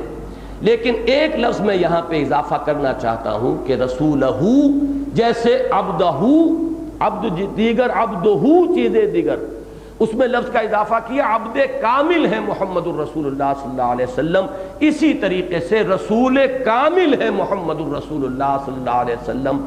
گویا کہ لفظ رسالت کا مصداق کامل، مصداق تام اگر آپ کو خارج میں تلاش کرنا ہوگا، مصداق کامل، تو وہ ہے محمد الرسول اللہ صلی اللہ علیہ وسلم۔ اگرچہ ایک اصول منطق میں آتا ہے کہ ہر جگہ پر جس کو کہتے ہیں مفہوم مخالف جو ہے اس کو سامنے نہیں لانا چاہیے، کہیں یہ ایک ذہن میں ایک وسوسہ پیدا ہو جائے کہ کیا اس کے معنی یہ ہے کہ بقیہ رسول ناقص تھے؟ معاذ اللہ، کبھی بھی یہ چونکہ اصول ہے کہ یہ مفہوم مخالف ہے، ادھر بالکل آپ کا ذہن نہیں جانا چاہیے۔ لیکن اس میں کوئی شک نہیں کہ رسالت کاملہ کا مصداق کامل محمد الرسول اللہ صلی اللہ علیہ وسلم۔ یہی وجہ ہے کہ اب یہ بڑی پرانی بات ہو گئی، 7-8 سال پرانی بات ہوگی اندازاً، ٹیلی ویژن پر ایک مرتبہ ربیع الاول کے مہینے میں 12 تقاریر میری ہوئی تھی، تو اس کا عنوان ہی میں نے خود اختیار کیا تھا، جیسے کہ وہ جو درس قرآن کا سلسلہ تھا جو ٹیلی ویژن کا، تو الہدا اس کے لیے یہ عنوان میرا اپنا اختیار کردہ تھا۔ اسی طرح ان 12 تقاریر کے لیے رسول کامل یہ لفظ میں نے اختیار کیا تھا۔ 12 تقاریر ہوئی تھی رسول کامل کے عنوان سے، اور ابھی اسی عنوان سے طبع شدہ کتابی شکل میں وہ موجود ہے۔ تو یہ میں نے ایک ذوقی بات کہی ہے، هو الذی ارسل رسولہ، وہی ہے اللہ جس نے بھیجا اپنے رسول کو صلی اللہ علیہ وسلم، یا اپنے رسول کامل کو کہ جو رسالت کا مصداق کامل و اتم ہے صلی اللہ علیہ وسلم۔ اب آگے لفظ آیا، 2 چیزیں دے کر بھیجا۔ یہ حرف با جو ہے یوں سمجھیے کہ بریکٹ میں ہے آگے، بالہدا و دین الحق، نون کے نیچے زیر اسی لیے آ رہا ہے کہ با کا اثر وہاں تک جا رہا ہے۔ بالہدا و بالدین الحق، بھیجا ہے اللہ نے اپنے رسول کو 2 چیزیں دے کر، ایک الہدا اور ایک دین الحق۔ الہدا سے مراد کیا ہے؟ اب جو کتابچہ آپ کو تقسیم ہوا ہے ذرا اس کا صفحہ نکال لیجئے، دوسرا ہی صفحہ ہے یہ۔ میں نے یہاں 5 حوالے دیے ہیں یہ معین کرنے کے لیے کہ اگرچہ اس کا ترجمہ کیا جائے گا ہدایت کے ساتھ، لیکن یہ ہے کہ اس ہدایت سے مراد کیا ہے۔ جو ہم نے بریکٹ میں یہاں اضافہ کیا، یہاں مراد ہے قرآن حکیم۔ اس کے حوالے کیا ہیں نوٹ کیجئے، ہدی للمتقین قرآن مجید ہے، سورہ بقرہ کی یہ بالکل ابتدا میں الفاظ آئے ہیں۔ ہدی للناس، یہ جب رمضان مبارک کا اور روزوں کا ذکر آیا ہے، شہر رمضان الذی انزل فیہ القرآن ہدی للناس وبینات من الہدی والفرقان۔ آگے چلیے، وَلَٰكِن جَعَلْنَاهُ نُورًا نَهْدِي بِهِ مَن نَّشَاءُ مِنْ عِبَادِنَا، یہ سورہ شورى کی آیت ہے۔ إِنَّ هَٰذَا الْقُرْآنَ يَهْدِي لِلَّتِي هِيَ أَقْوَمُ، یہ سورہ بنی اسرائیل کی آیت ہے۔ إِنَّا سَمِعْنَا قُرْآنًا عَجَبًا يَهْدِي إِلَى الرُّشْدِ، یہ سورہ جن کی آیت ہے۔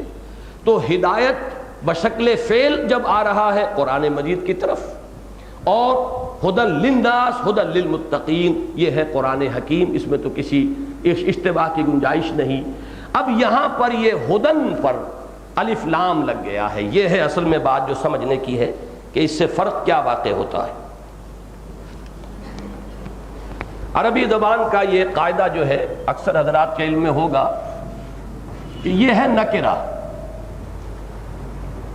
یہ کامن ناؤن ہے ہدایت، اور قرآن مجید میں آیا ہے تورات کے لیے بھی، فیہا ہدی و نور، تورات میں بھی ہدایت بھی تھی، نور بھی تھا۔ انجیل کے بارے میں آیا فیہ ہدی و نور، اس میں ہدایت بھی تھی اور نور بھی تھا۔ لیکن اب یہاں قرآن کے لیے لفظ جو آیا ہے الف لام کے اضافے کے ساتھ، الہدا، اور عربی زبان میں یہ مفہوم بالکل وہ ہو جاتا ہے جیسے اے مین، اس کا جو انگریزی میں مفہوم ہے، اور دی مین، اس کے درمیان جو فرق ہے زمین و آسمان کا ہے۔ اے مین کوئی بھی انسان، اور دی مین اب معین ہو گیا۔ عربی زبان میں الف لام جو مادے جو مفہوم دیتا ہے وہ تو لمبی بحث ہو جائے گی، لیکن یہ کہ معہود ذہنی کے پہلے سے کوئی چیز ذہن میں موجود ہو، اس کی طرف اشارہ کیا جا رہا ہو الف لام کے ذریعے سے، معہود خارجی خارج میں کسی چیز کا تذکرہ پہلے آ چکا ہو اس کی طرف اشارہ ہو رہا ہو، یا پھر اس میں حصر ہوتا ہے، تمام اس کے جتنے بھی اجزاء ہو سکتے ہیں، افراد ہو سکتے ہیں، ان کو جمع کیا جائے، یا جنس کہلاتا ہے، جنس کسی شے کی نوعیت اور جنس جو ہے اس کے اندر اس کا احاطہ ہو جائے۔ یہاں پر جو مفہوم میں لیتا ہوں وہ یہ ہے کہ ہدایت کاملہ، یہ ہدایت جو ہے کہ جو وحی کے ذریعے سے تمام انبیاء کرام پر آتی چلی گئی۔ تورات میں ہدایت تھی، انجیل میں ہدایت تھی، موسیٰ ہدایت لے کر آئے، نوح علیہ السلام ہدایت لے کر آئے، یہ ہدایت ہے، لیکن یہ ہدایت اب کامل ہو گئی ہے الہدیٰ میں، قرآن حکیم میں۔ علامہ اقبال کا وہ شعر، جیسا کہ میں نے پچھلے سبق میں بھی کچھ اشعار نوٹ کرائے تھے، کچھ فارسی کے بھی کچھ اردو کے بھی، یہاں نوٹ کیجئے، بڑا پیارا ہے یہ ان کا شعر۔ نوع انسان را پیام آخرین حامل او رحمت للعالمین۔ اب یہ آخری پیغام ہے، اور آخری کے ساتھ کامل کا لفظ اضافہ کیجئے، اب اس میں آ کر وہ ہدایت خداوندی کامل ہو گئی۔ اس میں بھی میں نے اپنے اس کتابچے کے اندر بحث کی ہے، وہ پڑھ لیجئے گا، لیکن میں وہ تو ذرا آگے جا کر اس مضمون میں آئے گا، لیکن میں یہیں پر وضاحت کر دینا چاہتا ہوں کہ در حقیقت وہ جو مفہوم مخالف ذہن میں آئے گا تو کیا تورات کی ہدایت ناقص تھی؟ کیا انجیل کی ہدایت ناقص تھی؟ اس مفہوم کو تو ذہن سے نکال دیجئے۔ البتہ ایک اعتبار سے یہ بات درست ہے، اور وہ اعتبار کیا ہے اسے سمجھ لیجئے۔ نوع انسانی کا ذہن اور فکر کے اعتبار سے ارتقاء ہوا ہے۔ ہمیشہ سے انسان اپنے فکر اور شعور کے اعتبار سے اس سطح پر نہیں تھا جس سطح پر آج ہے۔ جیسے کہ ایک فرد کا عہد طفولیت ہے، بچپن ہے، پھر وہ جوان ہوتا ہے، پھر پختگی کو پہنچتا ہے۔ ایک پختگی جسمانی ہوتی ہے، وہ 18-20 برس کا نوجوان جو ہے اب جسمانی اعتبار سے مکمل ہے، اپنی پختگی کو پہنچ گیا ہے۔ ایک شعور اور فکر اور نفسیاتی پختگی کی عمر ہے جس کو قرآن مجید نے 40 برس معین کیا ہے، حتی اذا بلغ اشدہ وبلغ 40 سنۃ، یہاں تک کہ جب انسان اپنی پوری پختگی کو پہنچتا ہے اور 40 برس کا ہو جاتا ہے۔ تو جس طرح ایک فرد کا معاملہ ہے، اسی طریقے سے پوری نوع انسانی کا بھی معاملہ ہے۔ اس کا بھی ایک عہد طفولیت تھا، پھر اس کی جوانی کا دور آیا، پھر اس کے شعور کی پختگی، عقل کی پختگی کا دور آیا ہے۔ اب ظاہر بات ہے کہ جیسے ایک بچے کو آپ تعلیم دینا چاہیں تو چاہے پرائمری کے بچے کے لیے آپ کسی پی ایچ ڈی کو بٹھا دیں، پی ایچ ڈی ہے، وہ سب کچھ اس نے جو ہے پڑھ لیا ہے، سمجھ لیا ہے، لیکن وہ اس بچے کو تو نہیں دے سکتا وہی سب کچھ جو کچھ اس کے ذہن میں ہے، اسے تو اس کی ذہنی سطح کے مطابق دینا ہوگا۔ اب آپ کو معلوم ہے کہ ارسطو کا تعلیق، یہ سکندر کا تعلیق ارسطو تھا۔ ارسطو عقل کی کس سطح پر ہے؟ آج بھی وہ ایک گویا کہ امام مانا جا رہا ہے پوری دنیا کے اندر، ایک خاص نقطہ نظر جو ہے اس کے اندر وہی ہے، اب بھی امام کی حیثیت سے مسلم۔ لیکن یہ کہ سکندر کی سطح جو بھی رہی ہوگی مختلف ادوار میں، ظاہر بات ہے کہ ارسطو اپنا کل علم اور فہم اور کل حکمت جو ہے وہ اس کو ابتدائی سٹیجز کے اندر تو نہیں دے سکتا تھا۔ تو اللہ تعالیٰ کا علم کامل، اللہ کی ہدایت کامل ہے، وہ تو ہمیشہ سے ازل سے، اس کی صفات تو مستقل ہیں اور ازلی ہیں، لیکن نوع انسانی کو جو ہدایت اور رہنمائی دی گئی ہے وہ درجہ بدرجہ بڑھی ہے، اور اس درجہ بدرجہ بڑھنے میں جان لیجئے کہ یہ جو ہدایت آتی رہی سابقہ صحیفوں میں، کتابوں میں، اس لیے کہ حضرت ابراہیم علیہ السلام کے لفظ کے ساتھ صحیفہ آتا ہے، صحف ابراہیم و موسیٰ، پھر حضرت موسیٰ علیہ السلام کے لیے باضابطہ نام کے ساتھ تورات ہے، پھر زبور ہے، پھر انجیل ہے، پھر یہ کہ اور بہت سے نبیوں کے صحیفے ہیں جو اولڈ ٹیسٹامنٹ کے اندر جمع کیے گئے ہیں، اگرچہ ان کی صحت کی کوئی ضمانت نہیں ہے، لیکن بہرحال یہ نہیں کہا جا سکتا کہ کل کے کل وہ جھوٹ پر یا فیبریکیشن ہی پر مشتمل ہے۔ یہ سب در حقیقت وہ تدریجی ارتقاء ہے ہدن کا، یہ تدریجی ارتقاء تکمیل کو پہنچا ہے اس کلام پاک میں۔ الہدا، اب یہ کامل ہو گئی، ہدایت کامل۔ اور اس کے لیے میں نے اپنے اس مضمون میں پروفیسر یوسف سلیم چشتی کو کوٹ کیا ہے۔ یہی میں اب اس وقت نوٹ کرا دوں کہ پروفیسر محمد شریف صاحب کی جو کتاب ہے فلسفے کے موضوع پر، تاریخ فلسفہ پر، انہوں نے کوٹ کیا ہے۔ یہی بات ابھی میں پڑھ رہا ہوں history of the world H G Wells کی، اس نے بھی یہ بات کہی ہے کہ 6 صدی قبل مسیح سے انسان نے سوچنا شروع کیا ہے. اس سے پہلے سوچ نہیں تھی. جیسے بچے کو بھی آپ بتاتے تھے دیکھو یہ کام نہ کرنا, یہ سانپ ہے, یہ سانپ جو ہے نقصان دہ ہے, اس کے قریب نہ جانا, اسے کچھ پتہ نہیں ہے اس کے سوا. لیکن یہ کہ آپ نے بتایا, پہلے جو ہے ڈوز اینڈ ڈونٹس دیے گئے, یہ کرو یہ نہ کرو. باقی یہ کرو تو کیوں کرو اس کا کوئی ابھی محل نہیں تھا, یہ نہ کرو تو کیوں نہ کرو اس کو ابھی سمجھانے کا کوئی موقع نہیں تھا. وہ بیسک وزڈم ابھی امپارٹ نہیں کی جا سکتی تھی نوع انسانی کو, جس سے خود اس میں صلاحیت پیدا ہو جائے, باطنی بصیرت پیدا ہو جائے کہ کیا میرے لیے نفع بخش ہے, کیا میرے لیے نقصان دہ ہے, وہ اصول کیا ہیں جو گورن کر رہے ہیں میرے نفع و نقصان کو. ابھی انسان اس کا اہل نہیں تھا. لہذا تورات جو نازل ہو رہی ہے 1300 ایئرز BC میں, 13 صدی قبل, اس کے لیے لفظی قرآن مجید کے اندر یا مختلف جگہ پر آتا ہے تو وہ احکام تھے. اس کے اندر جیسے کہ 10 کمانڈمنٹس احکام تھے, اس میں ڈوز بھی تھے, ڈونٹس بھی تھے, اوامر بھی تھے, نواہی بھی تھے, یہ کرو یہ نہ کرو. اس لیے کہ ابھی وہ عہد طفولیت ہے. البتہ حضرت مسیح علیہ السلام سے 600 برس قبل انسان نے سوچنا شروع کیا. اچانک محسوس ہوتا ہے پوری دنیا میں, چین سے لے کر اور یونان تک معلوم ہوتا ہے کہ انسان گویا کہ جوان ہو رہا ہے. اب اس نے سوچنا شروع کر دیا ہے. کنفیوشس ہے, گوتم بدھ ہے, مہاویر ہے, زرتشت ہے, فلاں ہے, اب وہ ارسطوٹل ہے, وہ سوکریٹیز ہے, یونان کے اور دوسرے سائنسدان جنہوں نے کہ ابتدا جو ہے بنیاد ڈالی ہے دنیا میں سائنس کی, یہ سب ایک دور کے لوگ کنٹمپریریز ہیں. معلوم ہوا کہ ایک دم انسان کی عقل جو ہے وہ اپنے اس بلوغ کو پہنچ گئی ہے کہ اب اس نے غور و فکر کرنا شروع کیا. اور عجیب بات یہ ہے کہ حضرت مسیح کو درمیان میں رکھ کر 6 صدیاں ادھر 6 صدیاں ادھر, یہ 1200 برس ہے. موسٹ پروفاؤنڈ یہ دور ہے نوع انسانی کی تاریخ کا. اگر اس کو ایک انسان سمجھے, جیسے کہ صوفیہ انسان اکبر کا ایک لفظ استعمال کرتے ہیں کہ یہ پوری نوع در حقیقت ایک فرد کی حیثیت رکھتی ہے, تو اس کی زندگی میں یہ 1200 برس ہیں جس میں کہ اس کی سوچ شروع ہو کر اور انتہائی درجے تک پہنچ گئی ہے. اس کی فلسفیانہ فکر اپنے انتہا کو, نقطۂ عروج کو, کلائمیکس کو پہنچ گئی ہے. جو کچھ انسان بحیثیت انسان سوچ سکتا تھا یا سوچ سکتا ہے, وہ گویا کہ 600 عیسوی میں حضرت مسیح کے 600 سال بعد وہ اپنے کمال کو پہنچ گئی.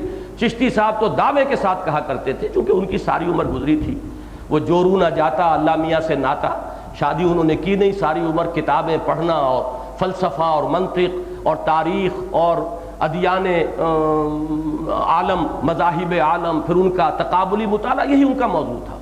اور ان کا دماغ جو ہے, چونکہ مجھے ان کی زندگی کے آخری دور میں کافی عرصے ان کا قرب حاصل رہا اور میں نے ان سے بڑا استفادہ کیا ہے, تو ایک بہت بڑی لائبریری کے مانند, اور آخری وقت تک ان کی یادداشت بڑی کلیئر تھی, حوالے پورے کے پورے جوں کے توں وہ دیتے تھے. انہوں نے یہ دعویٰ کیا ہے, پروفیسر یوسف سلیم چشتی, جو شارح اقبال کی حیثیت سے زیادہ معروف ہیں, باقی ان کی دوسری حیثیتیں جو معروف نہیں ہو سکی. بہرحال ان کا دعویٰ یہ تھا کہ میں ثابت کر سکتا ہوں کہ 600 عیسوی کے بعد نہ کوئی نیا مذہب دنیا میں آیا ہے, نہ نیا کوئی فلسفہ دنیا میں آیا ہے. آج کے جتنے فلسفے ہیں بڑی بھاری بھرکم اصطلاحات کے ساتھ, لیکن یہ کہ یہ تمام فلسفے اس سے پہلے پیدا ہو چکے تھے, اب صرف لیبلز بدلے ہیں. شراب وہی ہے, صرف لیبلز بدل گئے. ایگزسٹانشلزم ہو یا لاجیکل پازیٹیوزم ہو یا امپیریسزم ہو, جو بھی یہ مختلف الفاظ ہیں, ان سب کا وہ کہتے ہیں کہ تمام فلسفے مکمل ہو چکے تھے. اس کو میں نے تفصیل سے اس میں لکھا ہے, وہ پڑھیے گا اور ایک ایک حرف کو اپنے ذہن کے اندر بٹھانے کی کوشش کیجیے کہ اس حقیقت کو اچھی طرح سمجھیے کہ فکر انسانی, اس ایک نقطہ پھر آپ کے ذہن میں وسوسے کے انداز میں آ سکتا ہے, اور وہ یہ ہے کہ سائنس کا ارتقاء تو ہو رہا ہے. سائنس تو بڑی ہی اب ہے اس دور میں, اس میں کوئی شک نہیں. آپ علوم کو 2 حصوں میں رکھیے, ایک ہے مادی علوم, فزیکل سائنسز, اس کا ارتقاء مسلسل ہو رہا ہے اور ہوگا. ابھی ہم نہیں کہہ سکتے کہ کہاں تک یہ انسان پہنچے گا. اور واقعہ یہ ہے کہ جن چیزوں کی خبر دی ہے حضور صلی اللہ علیہ وسلم نے, دجالیت کے عنوان سے, یہ سائنس ان دجالیت کی ان تمام حدود تک پہنچ کر رہے گی. یہ تو ہے اس سائنس کے ارتقاء کا معاملہ. لیکن فکر اور شے کا نام ہے, فلسفیانہ فکر, وہ جو پوری کائنات اور اس کی حقیقت کو ایک حقیقت بسیطہ کی حیثیت سے سمجھنے کی کوشش, اور اس کی جو اصل حقیقتیں ہیں ان تک پہنچنے کی کوشش، جس کے بارے میں وہ شعر میں نے آپ کو سنایا تھا کہ حدیث مطربو میں گو و راز دہر کم ترجو کہ کس نقشد ونک شاید بحکمتی معمارہ، یہ راز دہر جبکہ تجھ بن نہیں کوئی موجود، پھر یہ ہنگامہ خدا کیا ہے، ہم کون ہیں، کائنات کیا ہے، ہمارا اس سے رشتہ کیا ہے، یہ خود بخود بن گئی یا یہ کوئی اس کا بنانے والا ہے، کوئی بنانے والا ہے تو اس سے ہمارا تعلق کیا ہے، ہماری زندگی بس یہی زندگی ہے جو اس دنیا میں ہم بسر کر رہے ہیں یا موت کے بعد بھی ہماری کوئی زندگی ہے؟ تو یہ تمام وہ مسائل ہیں کہ جن کا سائنس سے کوئی تعلق نہیں۔ اسی لیے آپ دو حصوں میں تقسیم کرتے ہیں، فزکس اینڈ میٹا فزکس۔ تو میں جس چیز کا ذکر کر رہا ہوں وہ میٹا فزکس ہے، وہ چیز کے جو ہمارے حواس کے دائرے سے باہر ہے۔ حواس کے دائرے کے اندر جو علوم ہیں انہیں آپ فزیکل سائنسز کہیں گے، ان میں ارتقاء ہو رہا ہے، لیکن وہ فکر انسانی، وہ فلسفیانہ فکر جو ہے، وہ میٹا فزیکل تھاٹ، اس کے مختلف شعبے ہیں، وہ مکمل ہو چکا تھا جب بعثت محمدی ہوئی صلی اللہ علیہ وسلم، اور اس وقت پھر اب الہدا دے دی گئی، ہدایت کاملہ۔ اور اسی کے ساتھ ایک ربط اور تعلق میں نے، چونکہ میرے ذہن میں آیا، میں نے بیان بھی کیا ہے باہر، آج پھر نوٹ کر لیجئے، یہی وجہ ہے کہ اس الہدا کی حفاظت کا ذمہ اللہ نے لیا، اس سے پہلے جتنی ہدن نازل ہوئی ان کی حفاظت کا ذمہ نہیں لیا، اس لیے کہ اصل کامل ہدایت تو ابھی آنے والی تھی، کوئی جو ہے اس کی ہدایت غیر ضروری تھی، اس کی حفاظت غیر ضروری تھی، کوئی اللہ تعالیٰ کو میوزیم نہیں سجانا تھا، اصل شے تو ہے ہدایت۔ اور ہدایت چونکہ ابھی یہ تدریجی ارتقاء ہے، اس کا ہو رہا ہے، تدریجی مراحل طے کر رہی ہے یہ ہدایت خداوندی، اللہ کے علم کے اعتبار سے نہیں، نوع انسانی جس کو ہدایت پہنچانی ہے اس کے ذہنی اور فکری ارتقاء کے اعتبار سے۔ لہذا یوں سمجھیے کہ انٹرم پیریڈز میں جو کچھ انہیں دے دیا گیا ہے اس کی حفاظت کی چندہ ضرورت نہیں ہے۔ ہاں جب وہ ہدایت کاملہ آ جائے گی، جب الہدا بن جائے گا معاملہ، وہاں تک پہنچے گا، اب اس کی حفاظت کا ذمہ لیا جائے گا۔ الیوم اکملت لکم دینکم واتممت علیکم نعمتی، جب یہ اتمام نعمت ہدایت ہو جائے گا تو پھر یہ بھی ساتھ ہی فرما دیا گیا، انا نحن نزلنا الذکر وانا لہ لحافظون، ہم نے ہی اس الذکر کو نازل کیا ہے اور ہم ہی اس کے محافظ ہیں۔ تو یہ ہے الہدا، وہی ہے اللہ جس نے بھیجا اپنے رسول کو صلی اللہ علیہ وسلم، الہدا و دین الحق۔ صاف کرو اسے، اب ذرا زیادہ ثقیل لفظ آ گیا ہے، اس پر ذرا اور ہمیں گہرائی میں غور کرنا ہے۔ صاف کر دو صاحب۔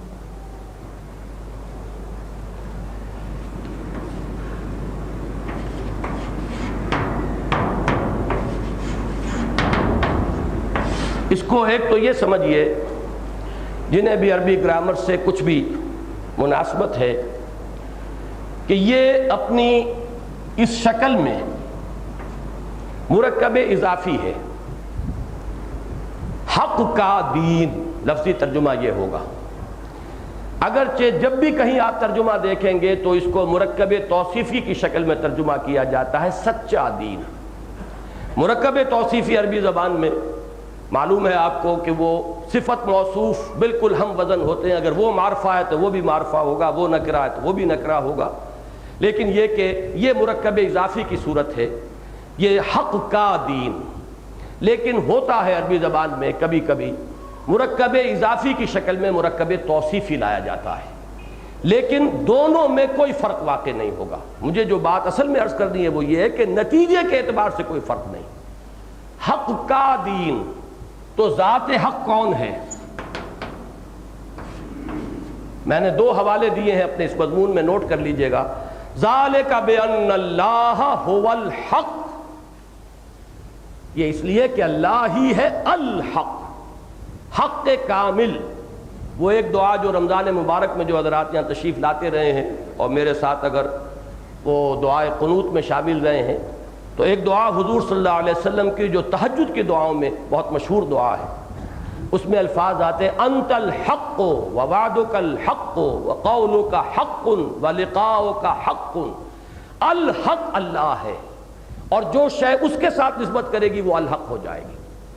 اللہ خود حق ہے، اس کا قول حق ہے، اس کا وعدہ حق ہے، اس کے ساتھ ملاقات حق ہے، اس کے رسول حق ہیں۔ تو معلوم یہ ہوا کہ اگر اس کا لفظی ترجمہ کریں گے حق کا دین، اور حق کون ہے؟ اللہ، تو مراد کیا ہوئی؟ اللہ کا دین۔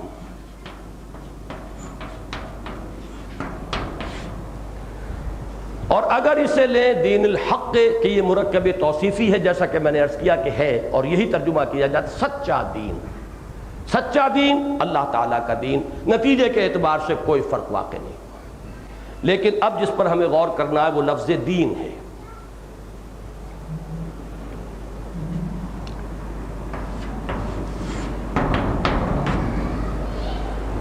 دین کے بنیادی معنی ہیں بدلہ۔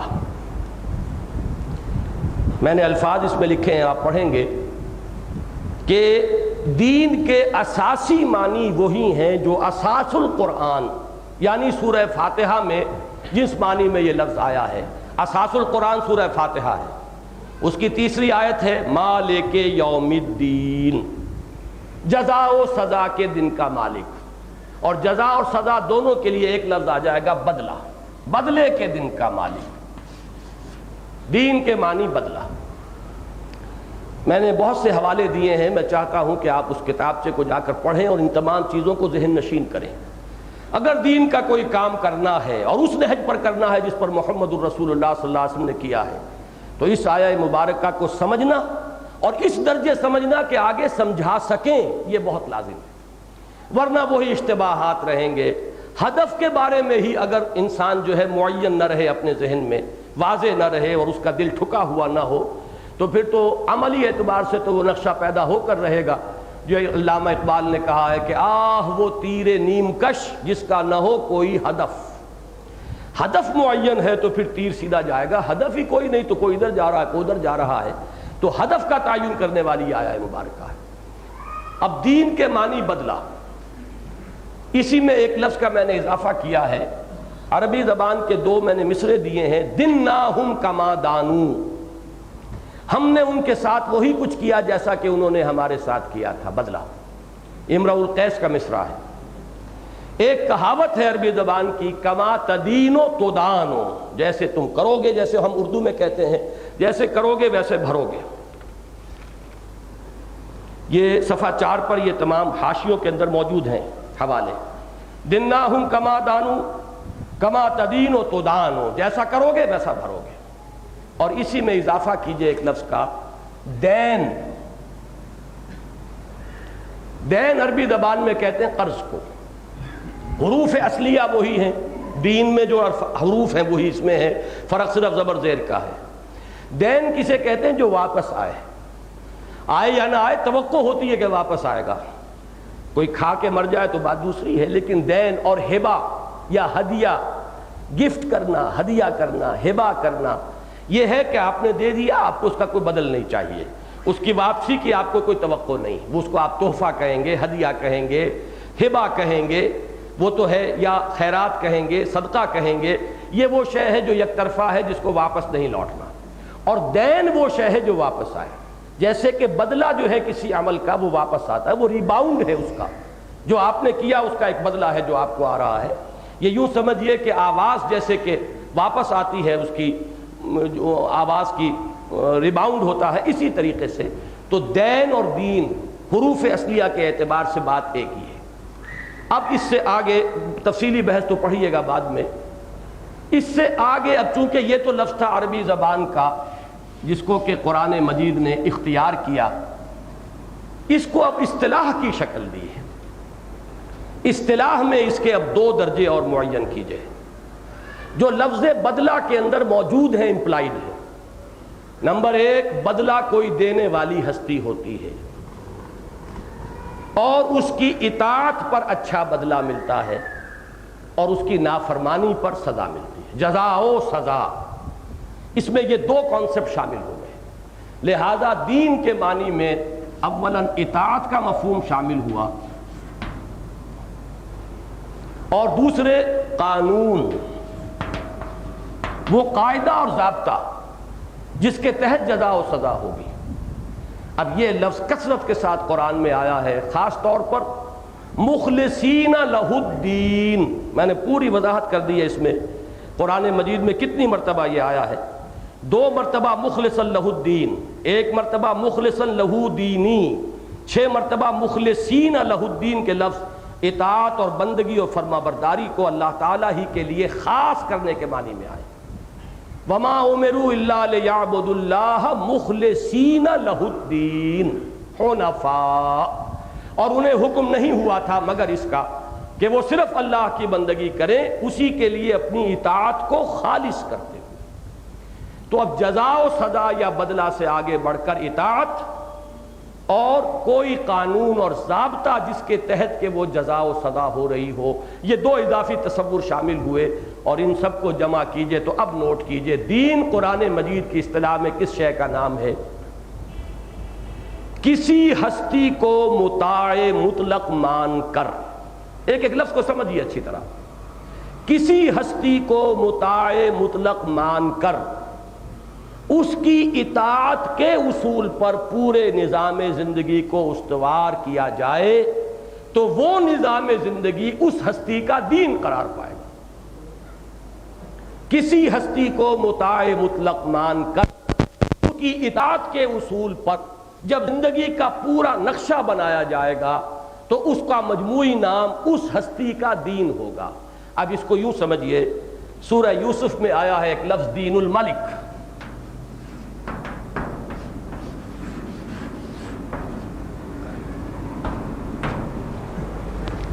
دین الملک، بادشاہ کا دین۔ حضرت یوسف علیہ السلام اپنے بھائی بنیامین کو اپنے پاس روکنا چاہتے تھے، لیکن حضرت یوسف وہاں ساورن نہیں تھے، حاکم نہیں تھے کہ جو چاہیں کریں، بلکہ ایک بہت بڑے افسر تھے، آپ وزیر خزانہ کہہ لیں، چیف سیکریٹری کہہ لیں، جو چاہیں کہیں۔ عزیز مصر تھے، شاہ مصر نہیں تھے۔ شاہ مصر تو وہ تھا جس نے خواب دیکھا تھا، وہ 7 گائیں دبلی اور 7 موٹی اور 7 بالیاں ہری اور 7 سوکھی، وہ بادشاہ تھا جس نے بلایا۔ اس کے خواب کی تعبیر حضرت یوسف نے کی اور اس نے بلا لیا، اور حضرت یوسف کو خزانے کا، یا یوں کہیے کہ آج کل ایگریکلچر کا کہہ دیجئے، منسٹر آف ایگریکلچر بنا دیا، جو بھی آپ کہیں۔ لہٰذا ان کے لیے ممکن نہیں تھا کہ وہ بادشاہ کے اس نظام اور قانون کے مطابق جس کے وہ خود پابند ہیں اپنے بھائی کو روک سکیں۔ فرمایا کذالک کدنا لیوسف، اللہ تعالیٰ نے خاص شکل پیدا فرما دی اپنی حکمت کاملہ سے۔ وہ کیا تھی اس پر میں بحث نہیں کروں گا، لیکن صرف قرآن یہ کہہ رہا ہے کہ یہ ہم نے شکل پیدا کر دی یوسف کے لیے۔ ما کان لیأخذ اخاہ فی دین الملک، ان کے لیے یہ ممکن نہیں تھا کہ اپنے بھائی کو پکڑ سکتے یا روک سکتے بادشاہ کے اس دین کے مطابق کہ جو اس وقت وہاں چل رہا تھا۔ اب یوں سمجھیے کہ یہ ملوکیت کے لیے ایک اصطلاح ہوگی دین الملک۔ کیوں؟ بادشاہ جو ہے وہ سوورن ہے، مطاع مطلق ہے، اس کو آخری اختیار حاصل ہے، اس کے زبان سے نکلا ہوا ہر لفظ قانون ہے، وہ جو فیصلہ کر دے اسے کوئی پوچھنے والا نہیں۔ اب پورا نظام زندگی جو ہے اس کے تحت ہے۔ دیکھیے بڑا پیارا لفظ آیا ہے، فرعون نے جو بات کہی تھی، الیس لی ملک مصر وہذہ الانہار تجری من تحتی، کیا بادشاہت جو ہے مصر کی وہ میری نہیں ہے، اور کیا یہ سارا آبپاشی کا نظام میرے تحت نہیں ہے؟ یہ اختیار مطلق میرا ہے، ساری اتھارٹی میرے ہاتھ میں ہے، تو یہ سارا نظام اس کے تابع ہے۔ اس اصول پر پوری زندگی کا ڈھانچہ بنا ہوا ہے، اس پورے نظام کو آپ کہیں گے دین الملک۔ بات سمجھ میں آ گئی؟ اب اس کے مقابلے میں آئے گا دین اللہ۔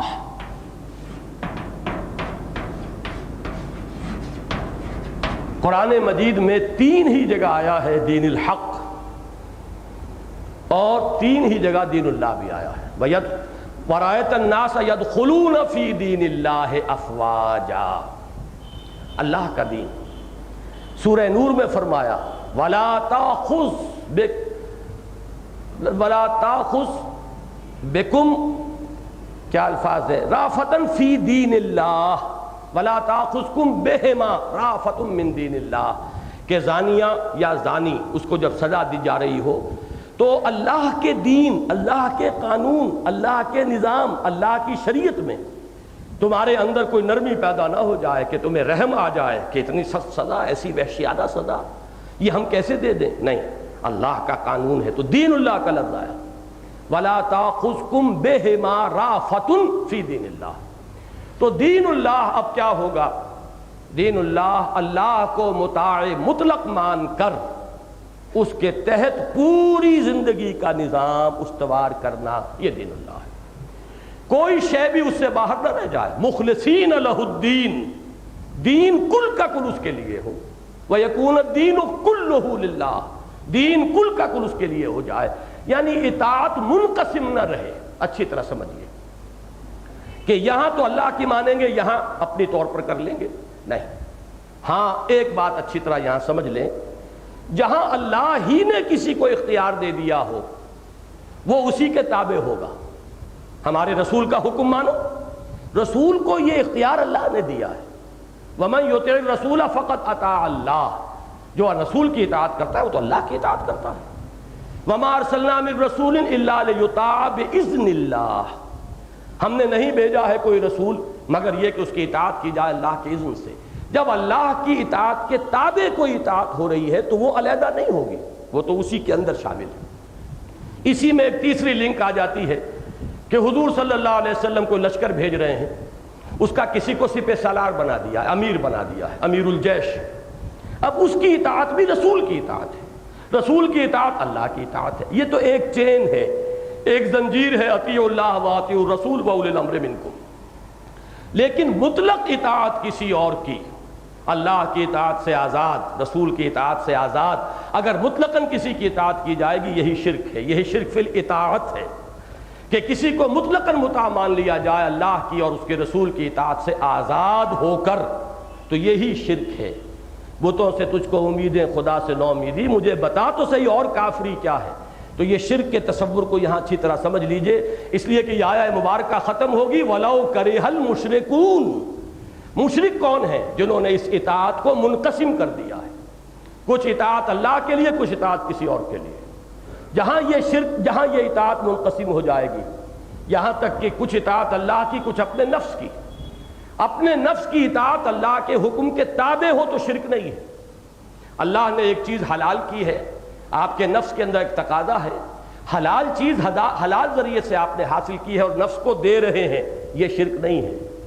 لیکن آپ کے نفس کے اندر خواہش ہے ایک چیز کی اور وہ چیز اللہ نے حرام کی ہے، اب آپ نے اگر وہ اپنے نفس کا تقاضا پورا کیا تو آپ نے اپنے نفس کو اپنا معبود بنا لیا ہے، اب آپ کی اطاعت منقسم ہو گئی۔ لہذا اس کے لیے جو ایکسیم ہے، جو فارمولہ ہے، جو اصول ہے، وہ حضور صلی اللہ علیہ وسلم نے نہایت واضح الفاظ میں، مختصر الفاظ میں معین کر دیا، لا طاعت لمخلوق فی معصیت الخالق۔ مخلوق میں سے کسی کی اطاعت نہیں ہوگی جس میں خالق کی معصیت لازم آ رہی ہے۔ خالق کی معصیت نہیں ہو رہی تو والدین کی بھی اطاعت کرو، اساتذہ کی کرو، اپنے حکام کی کرو، اپنے ایلڈرز کی کرو، شیخ قبیلہ کی کرو، جس کی چاہو کرو، اگر اللہ کی معصیت نہیں آ رہی۔ لیکن جہاں معصیت ہوئی، اگر نفس کی اطاعت کی گئی ہے اللہ کی معصیت میں تو نفس آپ کا معبود بن گیا۔ ارأیت من اتخذ الہہ ہواہ، کیا تم نے دیکھا اس شخص کو جس نے اپنی خواہش نفس کو الہ بنا لیا، اس لیے کہ مطاع مطلق بنا لیا، اللہ کی معصیت میں نفس کی اطاعت کر رہا ہے۔ معاشرے کی اطاعت، کسی اور نظام کی اطاعت، جہاں بھی اللہ کی اطاعت سے آزاد ہو کر اور جہاں اللہ کی معصیت لازم آ رہی ہو اگر کی جائے گی وہی شرک ہو جائے گا۔ تو اب یہ سمجھیے کہ مخلصین لہ الدین، اب دین کے معنی یہاں اطاعت کے ہیں۔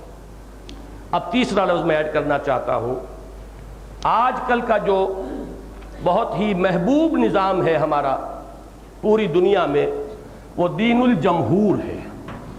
یہ لفظ قرآن مجید میں نہیں آیا ہے، لیکن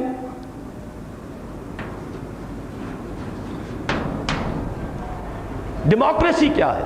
sovereignty of the people, by the people, for the people. یہاں حاکمیت مطلق اب عوام ہے۔ وہ عوام کا کیا طریقہ ہوگا، وہ پارلیمنٹری نظام ہو، پریزیڈنشل ہو، ووٹ کس کو ملے گا کس کو نہیں ملے گا، وہ تفاصیل ہیں اس کی۔ 18 برس کی عمر کا ووٹ ہوگا، 30 برس کا ہوگا، 20 برس کا ہوگا، عورتوں کو ہوگا نہیں ہوگا، بچوں کا ہوگا نہیں بولا۔ لیکن اصل کیا ہے کہ حاکمیت عوام کی ہے، مطاع مطلق اب عوام ہے۔ اب انہیں اختیار حاصل ہے، جو قانون چاہے بنائے، جو ضابطہ بنائے، ان کا اختیار ہے۔ یہ بھی بالکل ایک پیرلل دین ہے. دین الملک ملوکیت، دین الجمہور جمہوریت، اور دین اللہ ہے یہ اسلام. ان الدین عند اللہ الاسلام، یہی دین اللہ ہے، یہی دین حق ہے. سچا دین یہی ہے، اس لیے کہ اللہ ہی حق ہے. اب یہاں یہ بات اچھی طرح واضح ہو جانی چاہیے کہ جو دو چیزیں دے کر حضور کو بھیجا گیا ان کے لیے یہ الفاظ آئے ہیں، ان کی کیا اہمیت ہے. اب جیسے کہ میں نے الہدا کے بارے میں عرض کیا، ویسے ہی اب اس کو بھی سمجھیے. تمام رسولوں کے لیے لفظ میزان آیا تھا، یہاں اس کی جگہ دین حق آیا ہے. یہ کیوں ہے، اس کو سمجھیے. جیسے میں نے عرض کیا کہ انسان کے فکر اور شعور کا ارتقاء ہوا ہے، ایسے ہی ہر شخص جانتا ہے کہ انسانی تمدن کا ارتقاء ہوا ہے. تمدن مدینہ سے بنا نا، شہر، شہریت، تمدن، مل جل کر رہنا. انسان مدنی الطبع ہے، یعنی اس کے اندر مل جل کر رہنے کی، گریگیریس اینیمل ہے، یہ مل جل کر رہتا ہے. اور بہت سے حیوانات بھی ہیں، آپ کو معلوم ہے ہاتھی بھی وہ غول کی شکل میں رہتے ہیں، ان کا ایک نظام ہوتا ہے. چیونٹیاں جو ہیں ان کا ایک نظام ہے. شہد کی مکھیوں کا ایک نظام ہے. بہت سے ایسے حیوانات بھی ہیں جن کا کوئی نظام نہیں ہے. شیر جو ہے وہ اکیلا ہی رہتا ہے جنگل میں، کسی اور کو قریب وہ شیر کو بھی نہیں آنے دے گا. تو یہ اپنی اپنی جبلتیں ہیں. انسان مدنی الطبع ہے، گریگیریس اینیمل ہے. لیکن یہ جو تمدن ہے یہ بھی ہمیشہ سے تو اس سطح پر نہیں تھا جس سطح پر آج ہے، بلکہ اس نے سٹیج بائی سٹیج، لَتَرْكَبُنَّ طَبَقًا عَنْ طَبَقٍ، درجہ بدرجہ جو ہے ارتقاء کیا ہے. مثلا میں گنوا دیتا ہوں جلدی سے. ایک دور وہ تھا جب کہ ہمارے آباء و اجداد غاروں میں رہتے تھے. جو جس غار میں ہے I am the monarch of all I survey، وہ وہاں کا مالک مطلق ہے.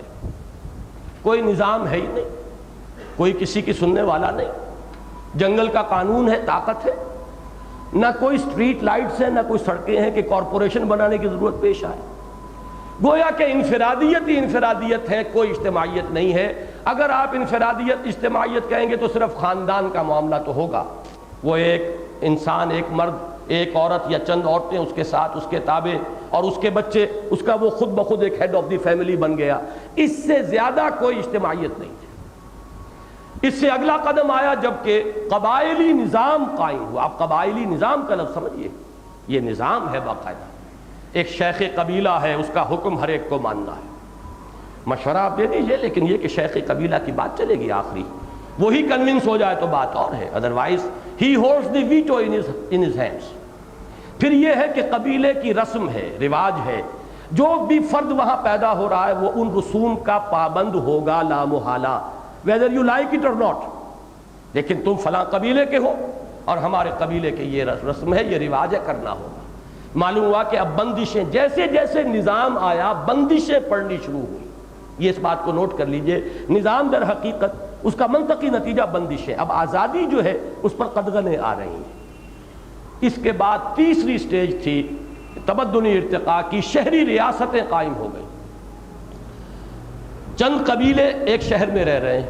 اب آپ اس کو یوں سمجھیے، ہر قبیلہ اپنی جگہ ایک یونٹ ہے. ایک شیخ قبیلہ ہے، ان کا رسم ہے، ان کا رواج ہے، اور دوسرا قبیلہ ہے، اس کے رسوم ہے. لیکن اب چونکہ ایک شہر میں رہ رہے ہیں، لہذا کچھ چیزیں انہیں باہمی معاملات طے کرنے کے لیے طے کرنی پڑیں گی، فیصلہ کرنا ہوگا. یہ گویا کہ کانسٹیٹیوشن، چاہے وہ ریٹن ہو اور چاہے وہ صرف ذہنوں میں ہو، لیکن کانسٹیٹیوشن کا اب آغاز ہو گیا کہ دو قبیلے مل کر رہ رہے ہیں تو طے کرنا پڑے گا. اب اس کو یوں سمجھیے، میں چونکہ تمدنی ارتقاء کا ایک سفر آپ کو بتا رہا ہوں، مکہ مکرمہ جو ہے وہ اس پریمیٹیو سٹیج پر تھا کہ صرف ایک قبیلہ رہتا تھا وہاں. لیکن مدینہ منورہ اس اعتبار سے ہائر سٹیج آف ایولیوشن پر تھا. وہاں 5 قبیلے آباد تھے. 2 جو یمن سے آ کر آباد ہوئے، اوس اور خزرج، اور 3 قبیلے یہود کے، بنو نذیر اور بنو قینقاع اور بنو قریظہ. 5 قبیلے، لہذا ان کے مابین اب حلیفانہ تعلقات تھے. اور ایک بڑی دلچسپ مثال ہے یہ کہ یہ بات طے تھی اوس اور خزرج کے مابین کہ ایک خزرجی کے خون کی قیمت ایک اوسی کے خون کی قیمت سے 3 گنا ہوگی. اب آپ غور کیجئے، کوئی ایک نوجوان، باہمت نوجوان، سیلف ریسپیکٹ رکھنے والا نوجوان، وہ اوس کے قبیلے میں پیدا ہو گیا ہے. یہ تو اتفاق ہے نا. اس کا خون کھولتا ہوگا کہ کیا میری جان کی قیمت اس خزرجی کے مقابلے میں 1/3 ہے؟ لیکن ماننا پڑے گا، آپ کے قبیلے نے طے کر رکھا ہے خزرجی کی جان کی قیمت 3 گنا ہے تمہاری جان سے، اس لیے کہ خزرج کا قبیلہ بڑا تھا، اس شہر میں رہنا ہے تو اس کی بالادستی ماننی پڑے گی۔ یہ معاملہ تھا اوس اور خزرج کے مابین۔ تو یہ میں مثال دے رہا ہوں کہ جہاں قبیلے جمع ہو جائیں گے انہیں کوئی نہ کوئی اپنے آپس کے معاملات کے لیے ایک اوسی کے مساوی ہے، ایک خزرجی کے مساوی ہے، لیکن ایک خزرجی مساوی ہے 3 اوسیوں کے۔ اب اس سے اگلی سٹیج وہ تھی کہ بڑی بڑی ایمپائرز قائم ہوئی، سلطنت قیصر و کسریٰ، سلطنت روما، یہ سلطنتیں عظیم سلطنتیں۔ تو میں نے خاص طور پر اس لیے آپ کو مکہ مدینہ کہ یہ جو سٹیجز تھیں وہ قبائلی، ایک قبیلے کا شہر مکہ مکرمہ، 5 قبیلوں کی ایک سٹی سٹیٹ وہ ہے مدینہ منورہ، اور اب شمال میں جزیرہ نما عرب کے شمال میں، شمال مشرق میں عظیم سلطنت ہے سلطنت کسریٰ، شمال مغرب میں جس کے ڈانڈے یورپ تک پھیلے ہوئے ہیں ایک عظیم مملکت ہے مملکت قیصر۔ ان مملکتوں میں کیا تھا، اب یہ اجتماعی نظام کی بندشیں اتنی گہری ہو گئیں، اتنی سخت ہو گئیں، اتنی ظالمانہ ہو گئیں، بادشاہ ہے، اس کے ٹھاٹھ باٹ ہیں، اس کا محل ہے، پومپ اینڈ شو ہے، پھر فوجیں ہیں، پھر نیچے وہ اس کے جاگیردار ہیں، ان کے بڑے بڑے جو اساتین مملکت ہیں، اور عام انسان ان کا کمی کاری بن کر رہ گیا ہے، رعایت اور رعیت بن کر رہ گیا ہے، خون پسینہ کسان کر رہا ہے زمین پر، لیکن اس کا لائنس شیئر جو ہے وہ جاگیردار لے گیا ہے، اور جاگیردار سے پھر اس کا شیئر حصہ رسنی جو ہے وہ دربار میں پہنچ رہا ہے۔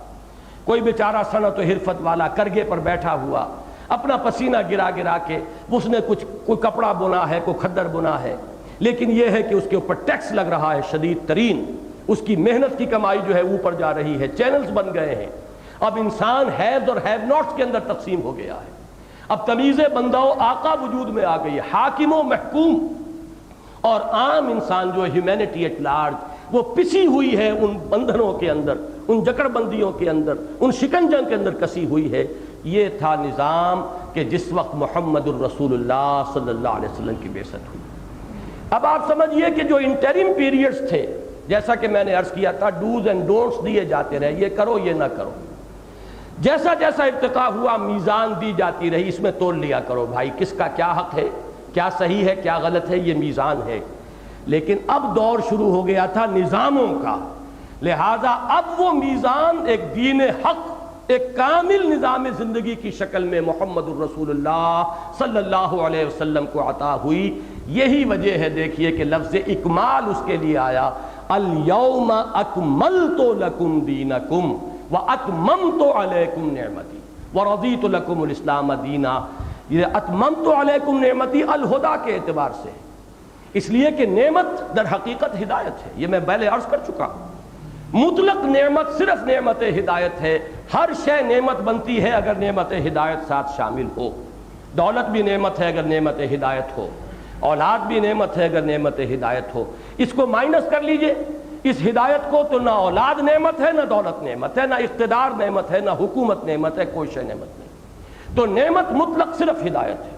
تو وہ ہدایت کی نعمت جو ہدن کے تدریجی مراحل طے کرتے ہوئے محمد الرسول اللہ صلی اللہ علیہ وسلم پر الہدا کی شکل میں مکمل ہو گئی، اس کو تعبیر کیا اتممت علیکم نعمتی، تم پر میں نے اتمام فرما دیا اپنی نعمت کا۔ اور وہ میزان کہ جو حقوق اور فرائض کا توازن، کس کا کیا حق ہے، کس کی کیا ذمہ داری ہے، بیوی کے کیا حقوق ہیں، فرائض کیا ہیں، شوہر کے کیا حقوق ہیں، ذمہ داریاں کیا ہیں، والدین کے کیا حقوق ہیں، کیا فرائض ہیں، اولاد کے کیا فرائض ہیں، کیا حقوق ہیں۔ کوئی اگر کسی جگہ پر سربراہ ہے انتظامی اعتبار سے، لفظ حاکم کا مجازن اطلاق کریں گے ہم، حالانکہ حاکم تو حقیقتاً اللہ کے سوا کوئی نہیں، لیکن بہرحال مجازن یہ لفظ استعمال کرتے ہیں۔ اگر کوئی شہر کا حاکم ہے، اس کی ذمہ داری کیا ہے، اس کے فرائض کیا ہیں، اس شہر کے اندر بسنے والے شہریوں کے حقوق کیا ہے، فرائض کیا ہیں، یہ میزان ہر دور میں اس کی تمدنی سطح کی مناسبت سے عطا کی جاتی رہی۔ تاکہ لوگ اس عدل پر قائم رہیں، اس توازن کو برقرار رکھیں، کسی کو اپنے حق سے زائد لینے کا یارہ نہ ہو، جرت نہ ہو، کسی کو اس کے حق سے محروم نہ کیا جائے، لیکن یہ المیزان کامل ہوئی دین حق کی شکل میں محمد الرسول اللہ صلی اللہ علیہ وسلم پر الیوم اکملت لکم دینکم واتممت علیکم نعمتی ورضیت لکم الاسلام دینا، آج میں نے تمہارے لیے تمہارے دین کی تکمیل کر دی اور تم پر اپنی نعمت ہدایت کا اتمام فرما دیا، اور اب آئندہ ہمیشہ ہمیشہ کے لیے میں تمہارے لیے دین کی حیثیت سے اسلام پر راضی ہو گیا۔ یہ اسلام ہی اب ہمیشہ ہمیشہ کے لیے ریکگنائزڈ دین ہے اللہ کے ہاں، جو مقبول ہے، پسندیدہ ہے، جو اللہ تعالیٰ کے ہاں شرف قبول حاصل کرنے والا ہے۔ تو آج ارادہ تو یہ تھا کہ اس آیہ مبارکہ کی ہم تکمیل کریں، لیکن ممکن نہیں ہوا ہے، اور وقت جتنا طے کیا تھا ہم نے وہ پورا ہو گیا ہے، تو میں آج اسی پر ختم کر رہا ہوں۔ بقیہ حصہ جو اصل ہے اب اس کی بحث، یہ سب کچھ تو تمہید ہے، وہی ہے اللہ جس نے بھیجا اپنے رسول کو صلی اللہ علیہ وسلم، یا جیسا کہ میں نے عرض کیا اپنے رسول کامل کو صلی اللہ علیہ وسلم، الہدا یعنی ہدایت کاملہ سے نواز کر، ودین الحق اور کامل اور حق اور سچا اور مبنی بر عدل و انصاف نظام دے کر، کامل دین حق دے کر، یہ سب کچھ کس لیے؟